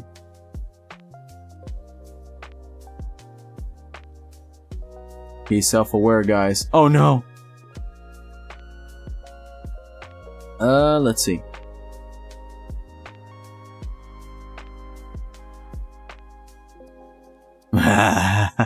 Okay. I'll allow this one. Don't worry. Don't accept that. My computer bugged. No, it's just that Twitch blocks a few words, and I blocked the... Oh, my phone fell. And I blocked a bunch of rocks. Them some rocks! Yes, they are, Keegan! How did you survive the strike? I thought you were dead. Let's see. Oh, we have the same hour. JJ was a nice person outside of his shell, but during battle, growing ain't so nice. JJ was a big ghost, is big and strong. JJ has white hair and red eyes, pale skin, all due to albinism. Yeah, albinism. But he's wearing a mask, so you can't know it's him. But his red eyes are visible. Your face looks like that. JJ said in a gruff voice while placing soap down. You wouldn't recognize his voice, though. No, it's an accident. I was writing a script or something earlier. Oh, no! I'm sorry! I thought it was cool, though! I had to read it! My bad. Maddie likes the bird on your head. Oh, thank you! Thank you! Yeah, it was thanks to a friend of mine, Swagolicious. He gave me an idea, and it was like, oh, okay, fine. I'll make the little chimkin. Just look at him. Just look at the chimkin. Jesus Christ. I'm sorry, JJ. Your writing enticed me to voice act. It was cool. I liked it. Fanfic of Maya C, but male version of her. I see. Shh, okay. Wait, but where am I? Where's ViadoTube? Where's ViadoTube and then the...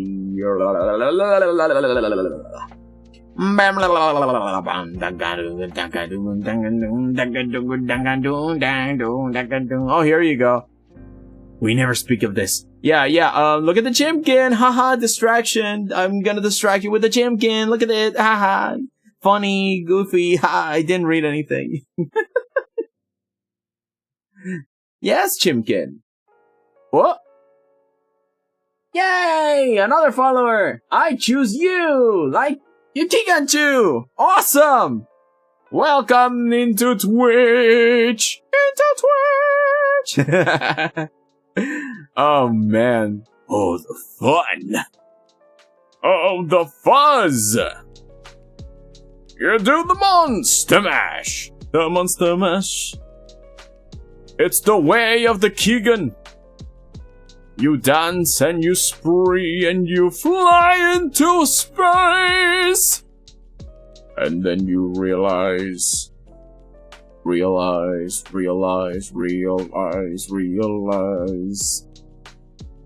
then you realize somebody ate all your what was it? Eggnog. All right. Someone drank all the eggnog and left none for you. Revenge is sweeter when it's served cold. With a bunch of apples. We never speak of this again. Oh, jeez Louise. Alright, speaking of, like plants and stuff, I saw the short you did, Keegan, of the whole Moss Grotto thing. Oh, man.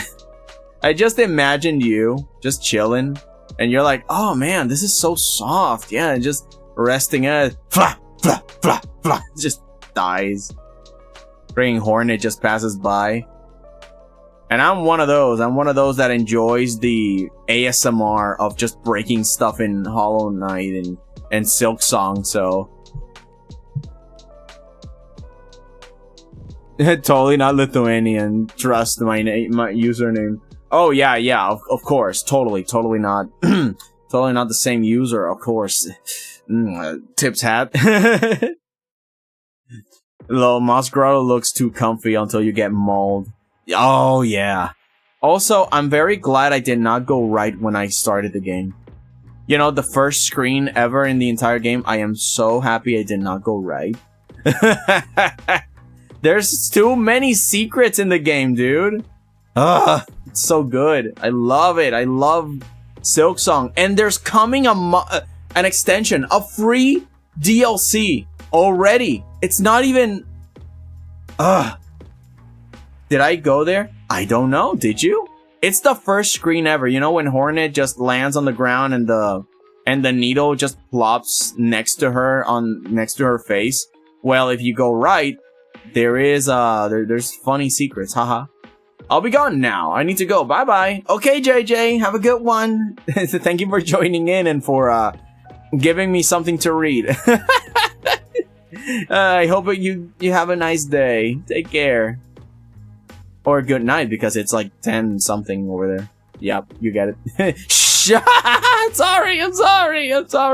I'm excited. I like it when you guys write stuff. Okay, take care. There's no way. There's always a way. Yeah, but seriously, it's like this C thing. Oh, Doritos. Thank you. How do you know that I like those? No, but seriously, dude. It's so exciting. Hang on. So I still got it. Okay, I got it activated. I'm gonna show you guys. Hold on. No. I cannot exist without showing you. No. Silksong free DLC. C something. It's got something to do with the sea. There you go. Sea of Sorrow. There you are, look at this.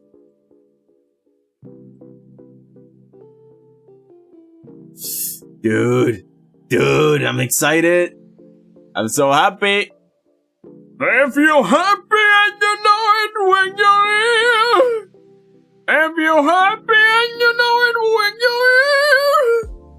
If you're happy and you know it and you really want to show it. If you're happy and you know it, buy the DLC. That is free. I can't believe this. They have radio silence for literal years, dude. And only now are they popping off such beautiful...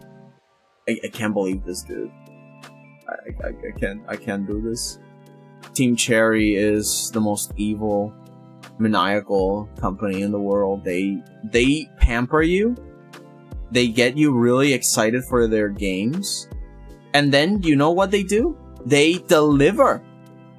I mean, can you believe that? Not even paid DLC. It's just all free. Isn't that horrible? Isn't that like the worst thing you've ever seen in your life?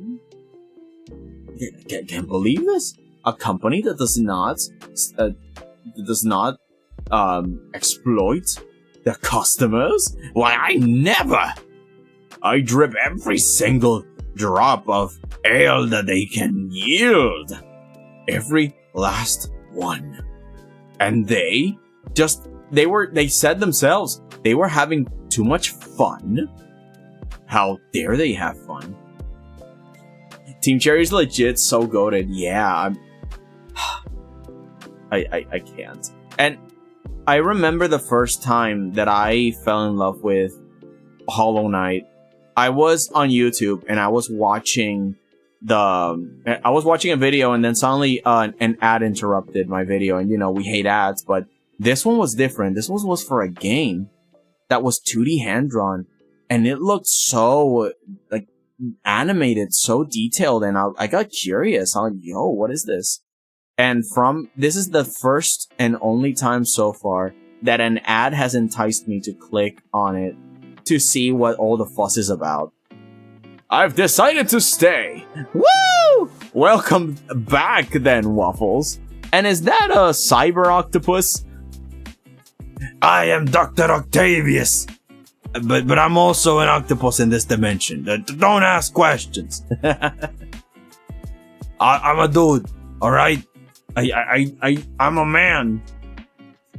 Just shut up. Waffles? Waffles? Waffles, where?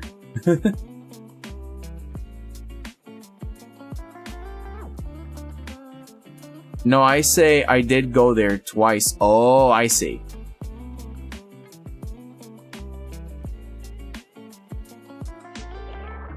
Oops. Oh, I called you waffle. Oh. What is wrong with me? No! My brain. I'm sorry, JJ. I went on auto mode. I don't know. I'm sorry. Can you please forgive this poor bat and its silliness? I'm not worthy. And I'm not Dorothy either. I will put myself the cone of shame. Fish. Oh, jeez, oh.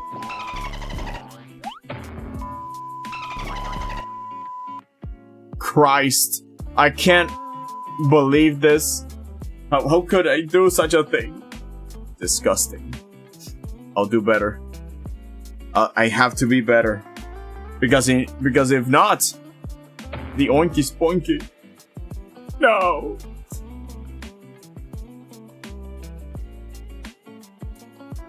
You see, I'm very distraught. It hurts. It's so shocking, it hurts. Ah? Ah? Okay. I keep forgetting that I have my soundboard.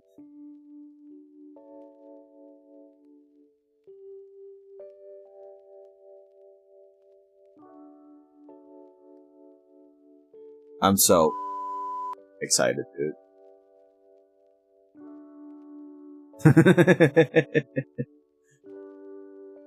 I ate your last cookie, by the way, because of that. No! No, not my cookie! That is elder abuse, and I will not stand for it. Did you know that? Did you know I will not stand for this? That's why I'm sitting down, by the way. I will take that sitting down, but not standing up. Yes, your cookie. I will. Creeper! Oh, man! I will stand for this. But I won't! So I'ma sit. It's in the name! Gosh darn it. I cannot be the sits that do's if I not sits and do! Okay, I'm getting some creative liberties here. I'm not really following the rocks anymore. I'm kind of doing my own thing for a little bit, and then I'll go back to following the rules or something. Again, you learn the rules to break them and find your own path. Carving your own stone. Carving your own stone. You first be a landlubber, and then you fly on a dragon. Aye, you never come back from a flight like that. That's how you know that your future is in the skies, mate. It's in the skies, lad.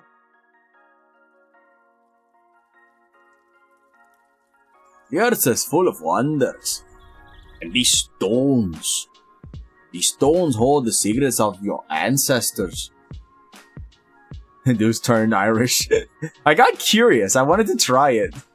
Because the way they say stones is stones. Don't you know what the stones mean? Your legacy. That's a really fun accent to try. And I'm not really good at accents.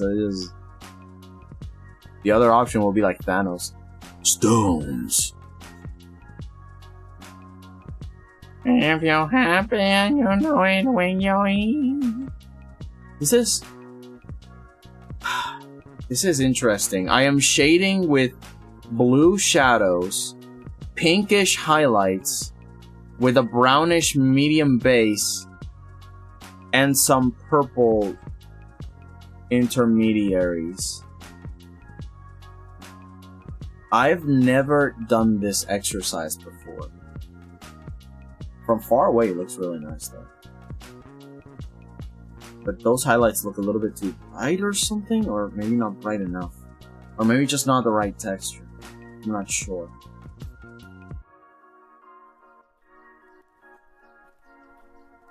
Oh, maybe a little bit more variety on those shadows. Right? And maybe more pointyism. Both bright and dark pointyism. So let's invade the light with dark and the dark with light and keep tapping the screen until it sort of starts doing something. Until it starts tickling your fancies.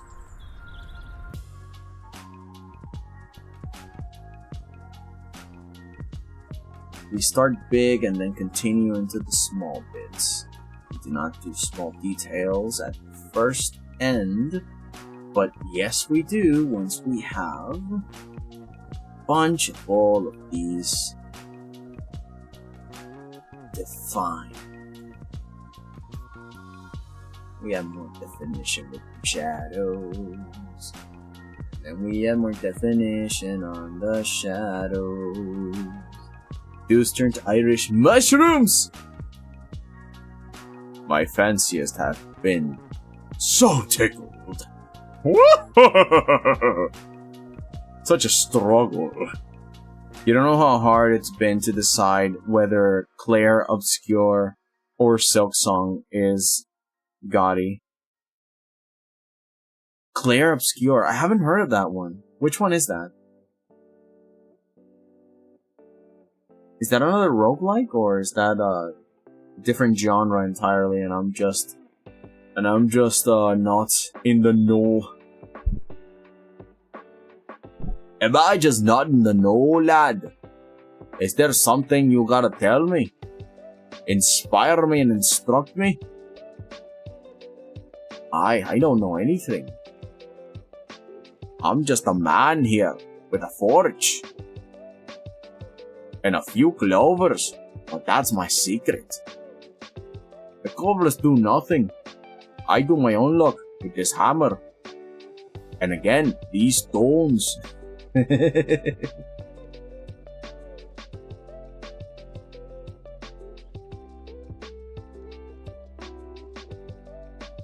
Oh, 𝐀𝐫𝐭 Expedition 33 is a turn-based RPG. Oh, I've heard of this. I haven't seen it.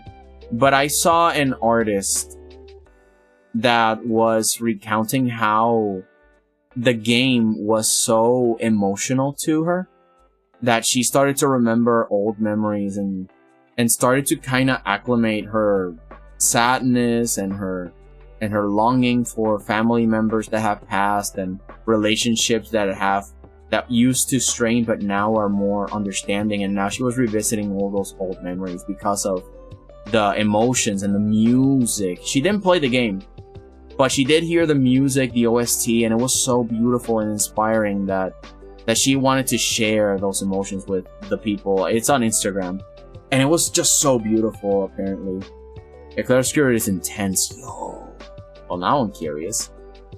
At least to watch gameplay, and if it's good enough, maybe I'll try it, but it's just that I have like so many games that I'm like, oh man, am I gonna buy another game? I actually decided not to play 33 because I will cry too much. Oh, hello Swagu, welcome back. Okay dudes, now I'm going for real this time. Good night. Good night JJ, take care. Rest well, happy to have you here. Oh, it made me cry a lot, lol. Oh my. Now I'm curious. You guys are poking my interest. Also, 4-hour stream. Really? Is that quick? Oh, excuse me. Really? I thought that it would be one of those that it's pretty long, but wow, alright. Interesting.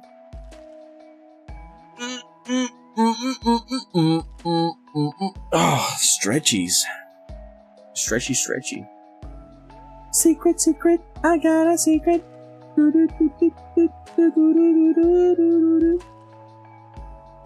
But you like Metroidvania, you should look into Pipistrello and the Cursed Yo-Yo.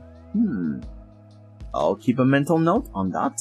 I'm very picky when it comes to games, like extremely picky. But yeah, if it does like pique my interest, then I will hyper like lock in. Like you saw how I am with Hollow Knight in 𝐿𝐀. I'm so extremely locked in since the day it came by. Oh wow. I don't know why, but making a lot of very thin lines made the gradient here look so good that this bottom part does feel like a rock for me for a second. I mean, if I zoom in, obviously not. Look at that.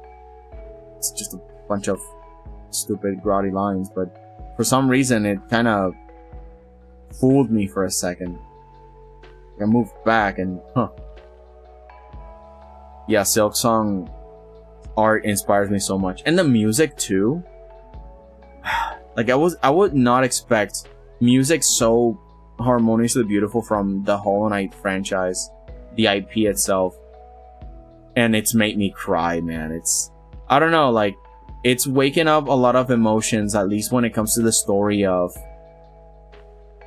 like the Hollow Knight himself, the failed vessel, the idea that it was like this promised savior, but because of a single fluke or something, he became like a disappointment.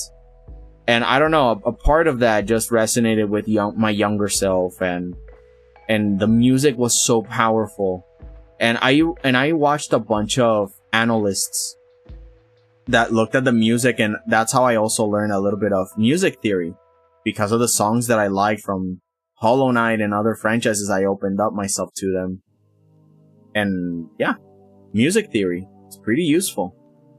Like, sure, I'm not a musician, but I always say that if you're full of different types of knowledge, you can complete yourself. I mean, isn't that what we learned from Uncle Iroh? The idea that what was this scene like? He said on the scene, "We must find wisdom in many different places. If you take it from only one place, it becomes rigid and stale. Understanding others, the others, and the other nations will help you become whole." I always took that to heart when I saw the show. Oh, our new album comes out tonight at midnight. Well, speaking of music. Yo, then send me a link so then I can, like, advertise it everywhere. Because I got, like, on my Discord server, I got a thing for artists to share their art and stuff. So, you know, part of the community. There's not many, like, clients and stuff, but at the same time, I can just share it elsewhere, too. That's interesting, because I haven't heard much of your music, so this will be a good intro from me to your prowess and your band. I'm excited. Oh, and yeah, and to those that don't know or didn't hear me before, once I'm done streaming, I'm going to be at Paprika Cheers' stream playing Monopoly. The link is in the description for the stream. Once it starts, I'll be there with her, and you can go and support her too. Like, we're on a roll today. I haven't played Monopoly for years, but I'm just it's one of those, like, I'm just happy to be included. Oh, that's nice. We got a lot of cool, gloomy, soft songs on it too. If heavy stuff is too intense, we like both heavy and soft. I like both.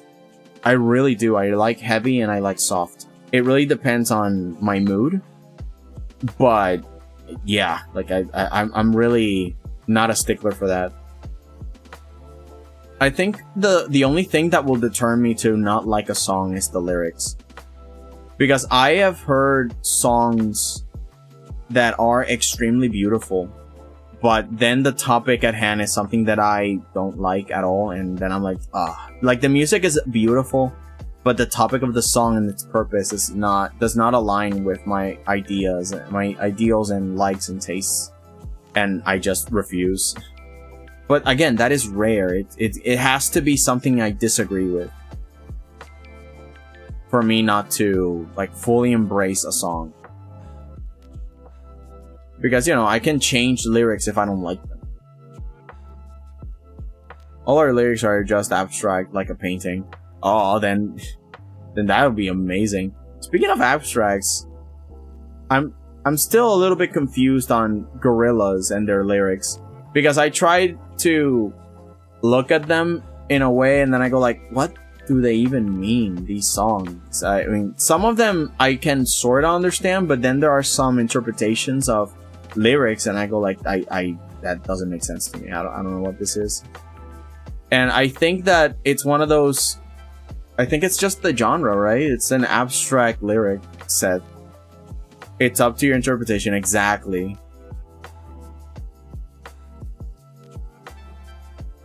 Which is not something that I encounter all the time. I never quite always encounter the idea of lyrics that you are open to interpret. That is fascinating. That's a new experience to me. I like it. His music is more about emotions all the time. Freaking love Gorillaz so much. Yeah, right? At least I personally have really fun history with the Gorillaz. Like, I don't fully like the aesthetic all the time, like the whole Murdoch thing, but I do like their songs and some of their lore that they got going on, like freaking Noodle. Like, how do you tell me a more interesting story of, oh yeah, you found your drumist in a FedEx box, like it just arrived, someone mailed you a drummer. Oh, okay. Murdoch is definitely insane on purpose. Yeah. And I do like insane characters. It's just that they play him a little bit too evil sometimes. And I'm like, okay, come on. Like, sometimes it's not my vibe, but I do like it when he's like being stupid and just mean. I'm... What was it? Murdoch Mitchelson or something? That one with the crib that they showed, like their house. Let me show you around. All right. Kong Studios.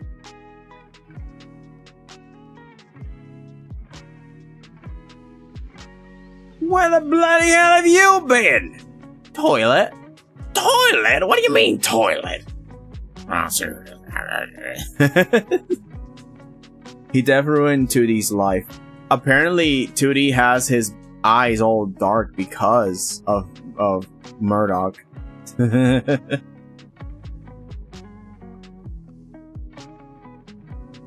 think it was a car accident or something.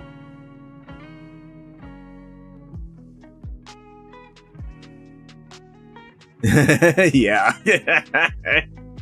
You see, it's got fun lore between the characters and stuff. Like, I enjoy that. And I think we came at the right culture for that because of Hatsune Miku too, because the idea of a virtual artist having lore and because Miku is so mutable and the companies are messing around with each other and it's full funny, like Teto being a joke that kind of caught on and now everybody kind of likes and agrees it's cool until it became an official voice bank system. And I think it was like what Utao, and like we were at the right time growing up where we had virtual artists. Nah, it's amazing. I love it, and I think that also led a big way for like this whole culture of VTubers. Like, it's fantastic. Gosh, yeah, it's 4:40 and I still haven't drawn a single leaf. Maybe a bunch of moss, but that's it. Yeah, I'm gonna have to rename the stream. Hard. Maybe even redo the thumbnail.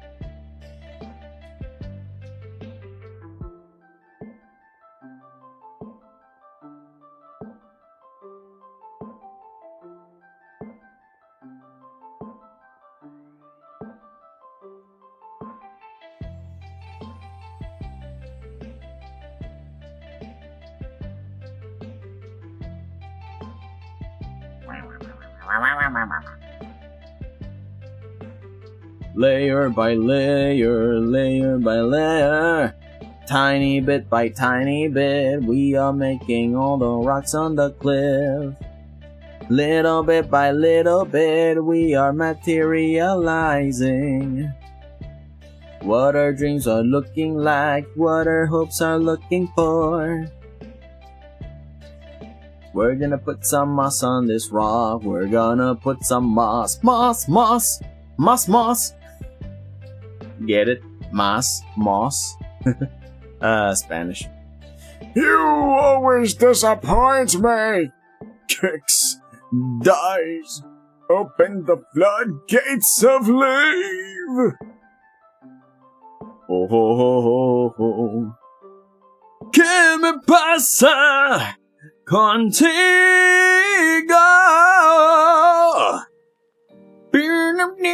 Something.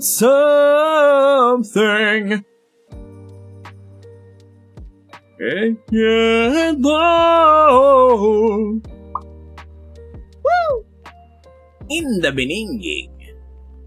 In the beginning. In the beginning. Oh my god. A few nights ago, I realized. Buffalo.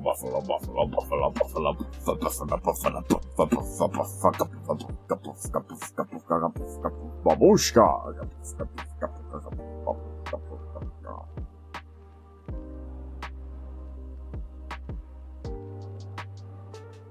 En el nombre de la salsa ragú, el mono se tiró del monte y se tragó la banana y se comió la guineo y se subió al becerro y voló hasta que no se volvió a ver.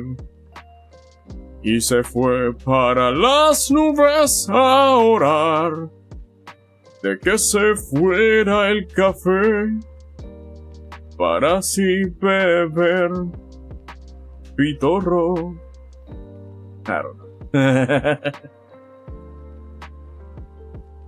Y había una vez un circo que ayudaba siempre el corazón. Un circo de emoción. Something. Y después lo viraron al revés.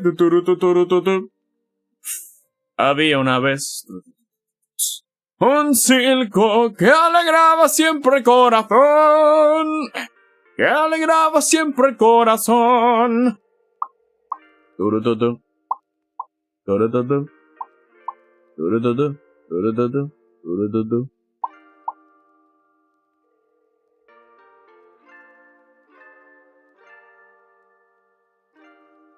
Salsa ragú, y ahí se va a volar.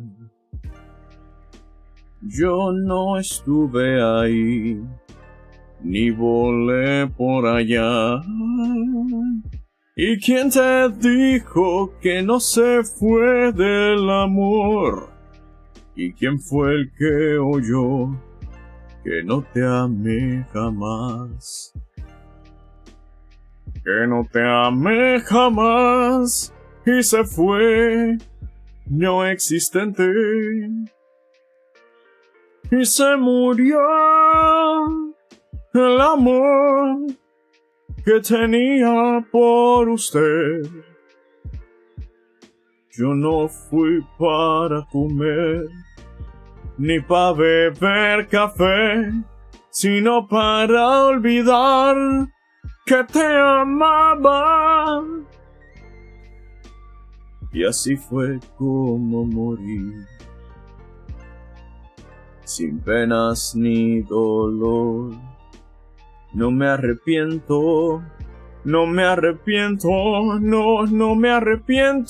de haberte dejado, por haberte tomado el café, sin dejarme ni una pizca para mí. If you drank the coffee alone and gave me not to myself, then I will leave you forever. Sorry, my darling, you've betrayed my heart. How dare you drink the coffee by yourself and leave none to me? Your love meant nothing to me. If you drink all the coffee yourself, by yourself.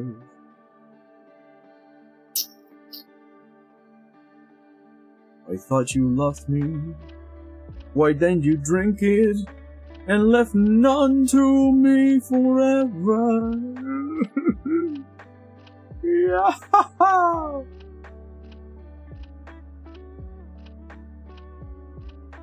Rockin' and rollin'.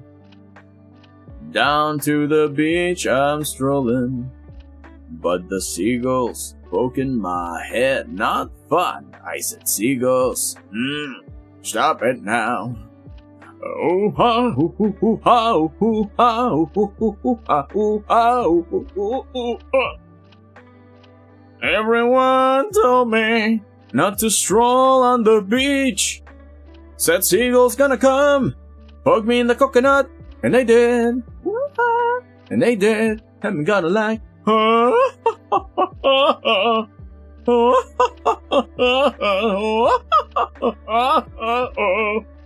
Nothing I could do but yell when these birds attacked me. When I tried to run, I fell, and then these kids start laughing. And then, got hit in the neck with a hacky sack. Where'd it come from? Gonna run, jump. I can be your backpack while you run. Run, and stop. Put me down. I like to groove and boogie, yeah. Showing you some dance moves. If I had your giant feet out there on the beach, I could have outrun those birds. You're a cycle cleaner. Let me grab my beater.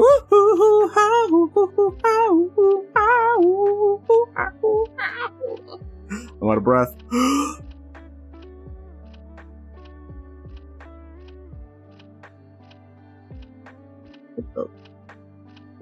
Is my phone ringing? Or something? Where did I even put the thing? Well, I don't know where I put my phone, so I guess we don't know anything ever again. Hey, what's that stink? You put a fish in our basket. Oh, yeah! I forgot I did that. You owe me an apology. Just hold your breath and see when the time is right. Birds around your face. Gotta run, jump. I can be your backpack while you run. Swing on one hill vine. I can be your backpack while you climb. Run. Now stop and breathe. That's good. Yeah, like that. Like that.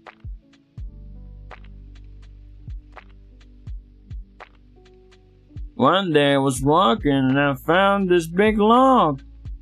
And underneath was a tiny little stick. And I was like, that log had a child. Listen, boy. Someday, when you are older, you could get hit by a boulder. While you're lying there singing, come help me please. The seagulls, poke your knees.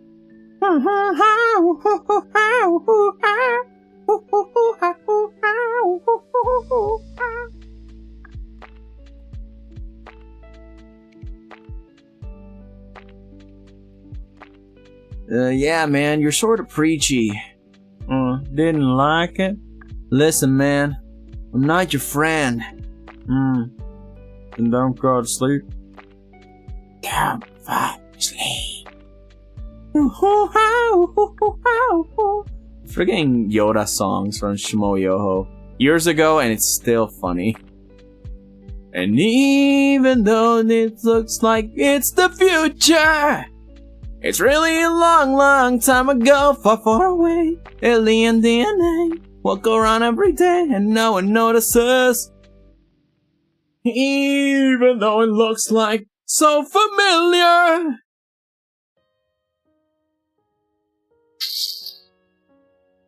It's really far, far, far away.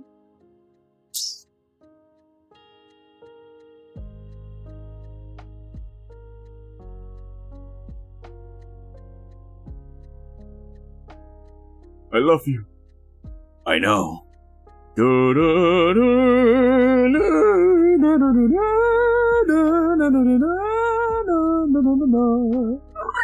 Ba-bum.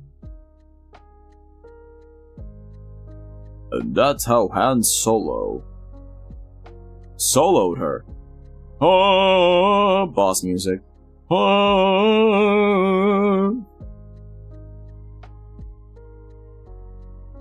It's his smug man pose. And the rest was history. He really did defeated the Mongungu with the ultimate technique of the ancients. He sprung into battle and said, "Hey!" And that's it. That's all he said. That's all he needed. No one understood, but that's all. That's it.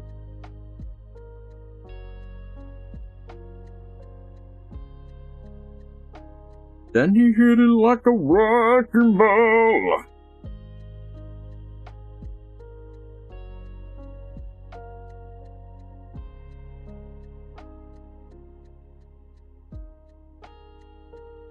I could not get the texture right because it's so messy. I did try my best, but I couldn't do it cause it was really messy. Yeah, oh yeah. I tried my best, but it was not enough. I need more practice cause these are a bunch of rocks. Ooh, ooh, yeah. Cause they're a bunch of rocks. Ooh, ooh. They rock your world and they rock the day that you knew that they were just rocks. They're literally just rocks. What the heck is wrong with you? You got beaten up by a bunch of rocks. I can believe you're you're singing along. Oh no. You're not allowed to follow me anymore. A night friend forever.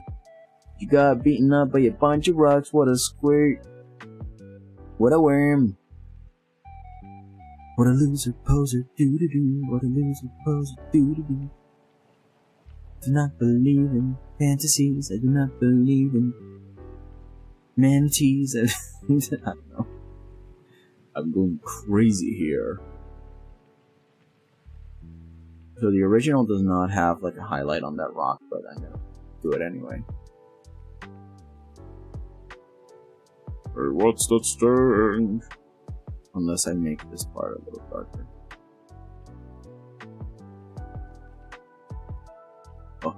Oh yeah. I forgot I did that. Oh, excuse me.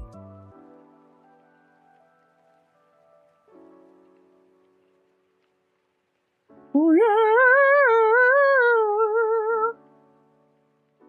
Gotta run, jump. I can be a backpack while you run. Run, jump and stop. And breathe. Ooh, ooh.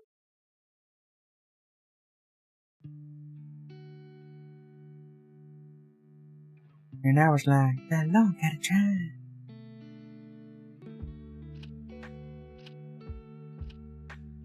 I expect a new Jedi to come defeat you every single morning. And if they don't, well, beans. I can't get rid of you, Jar Jar.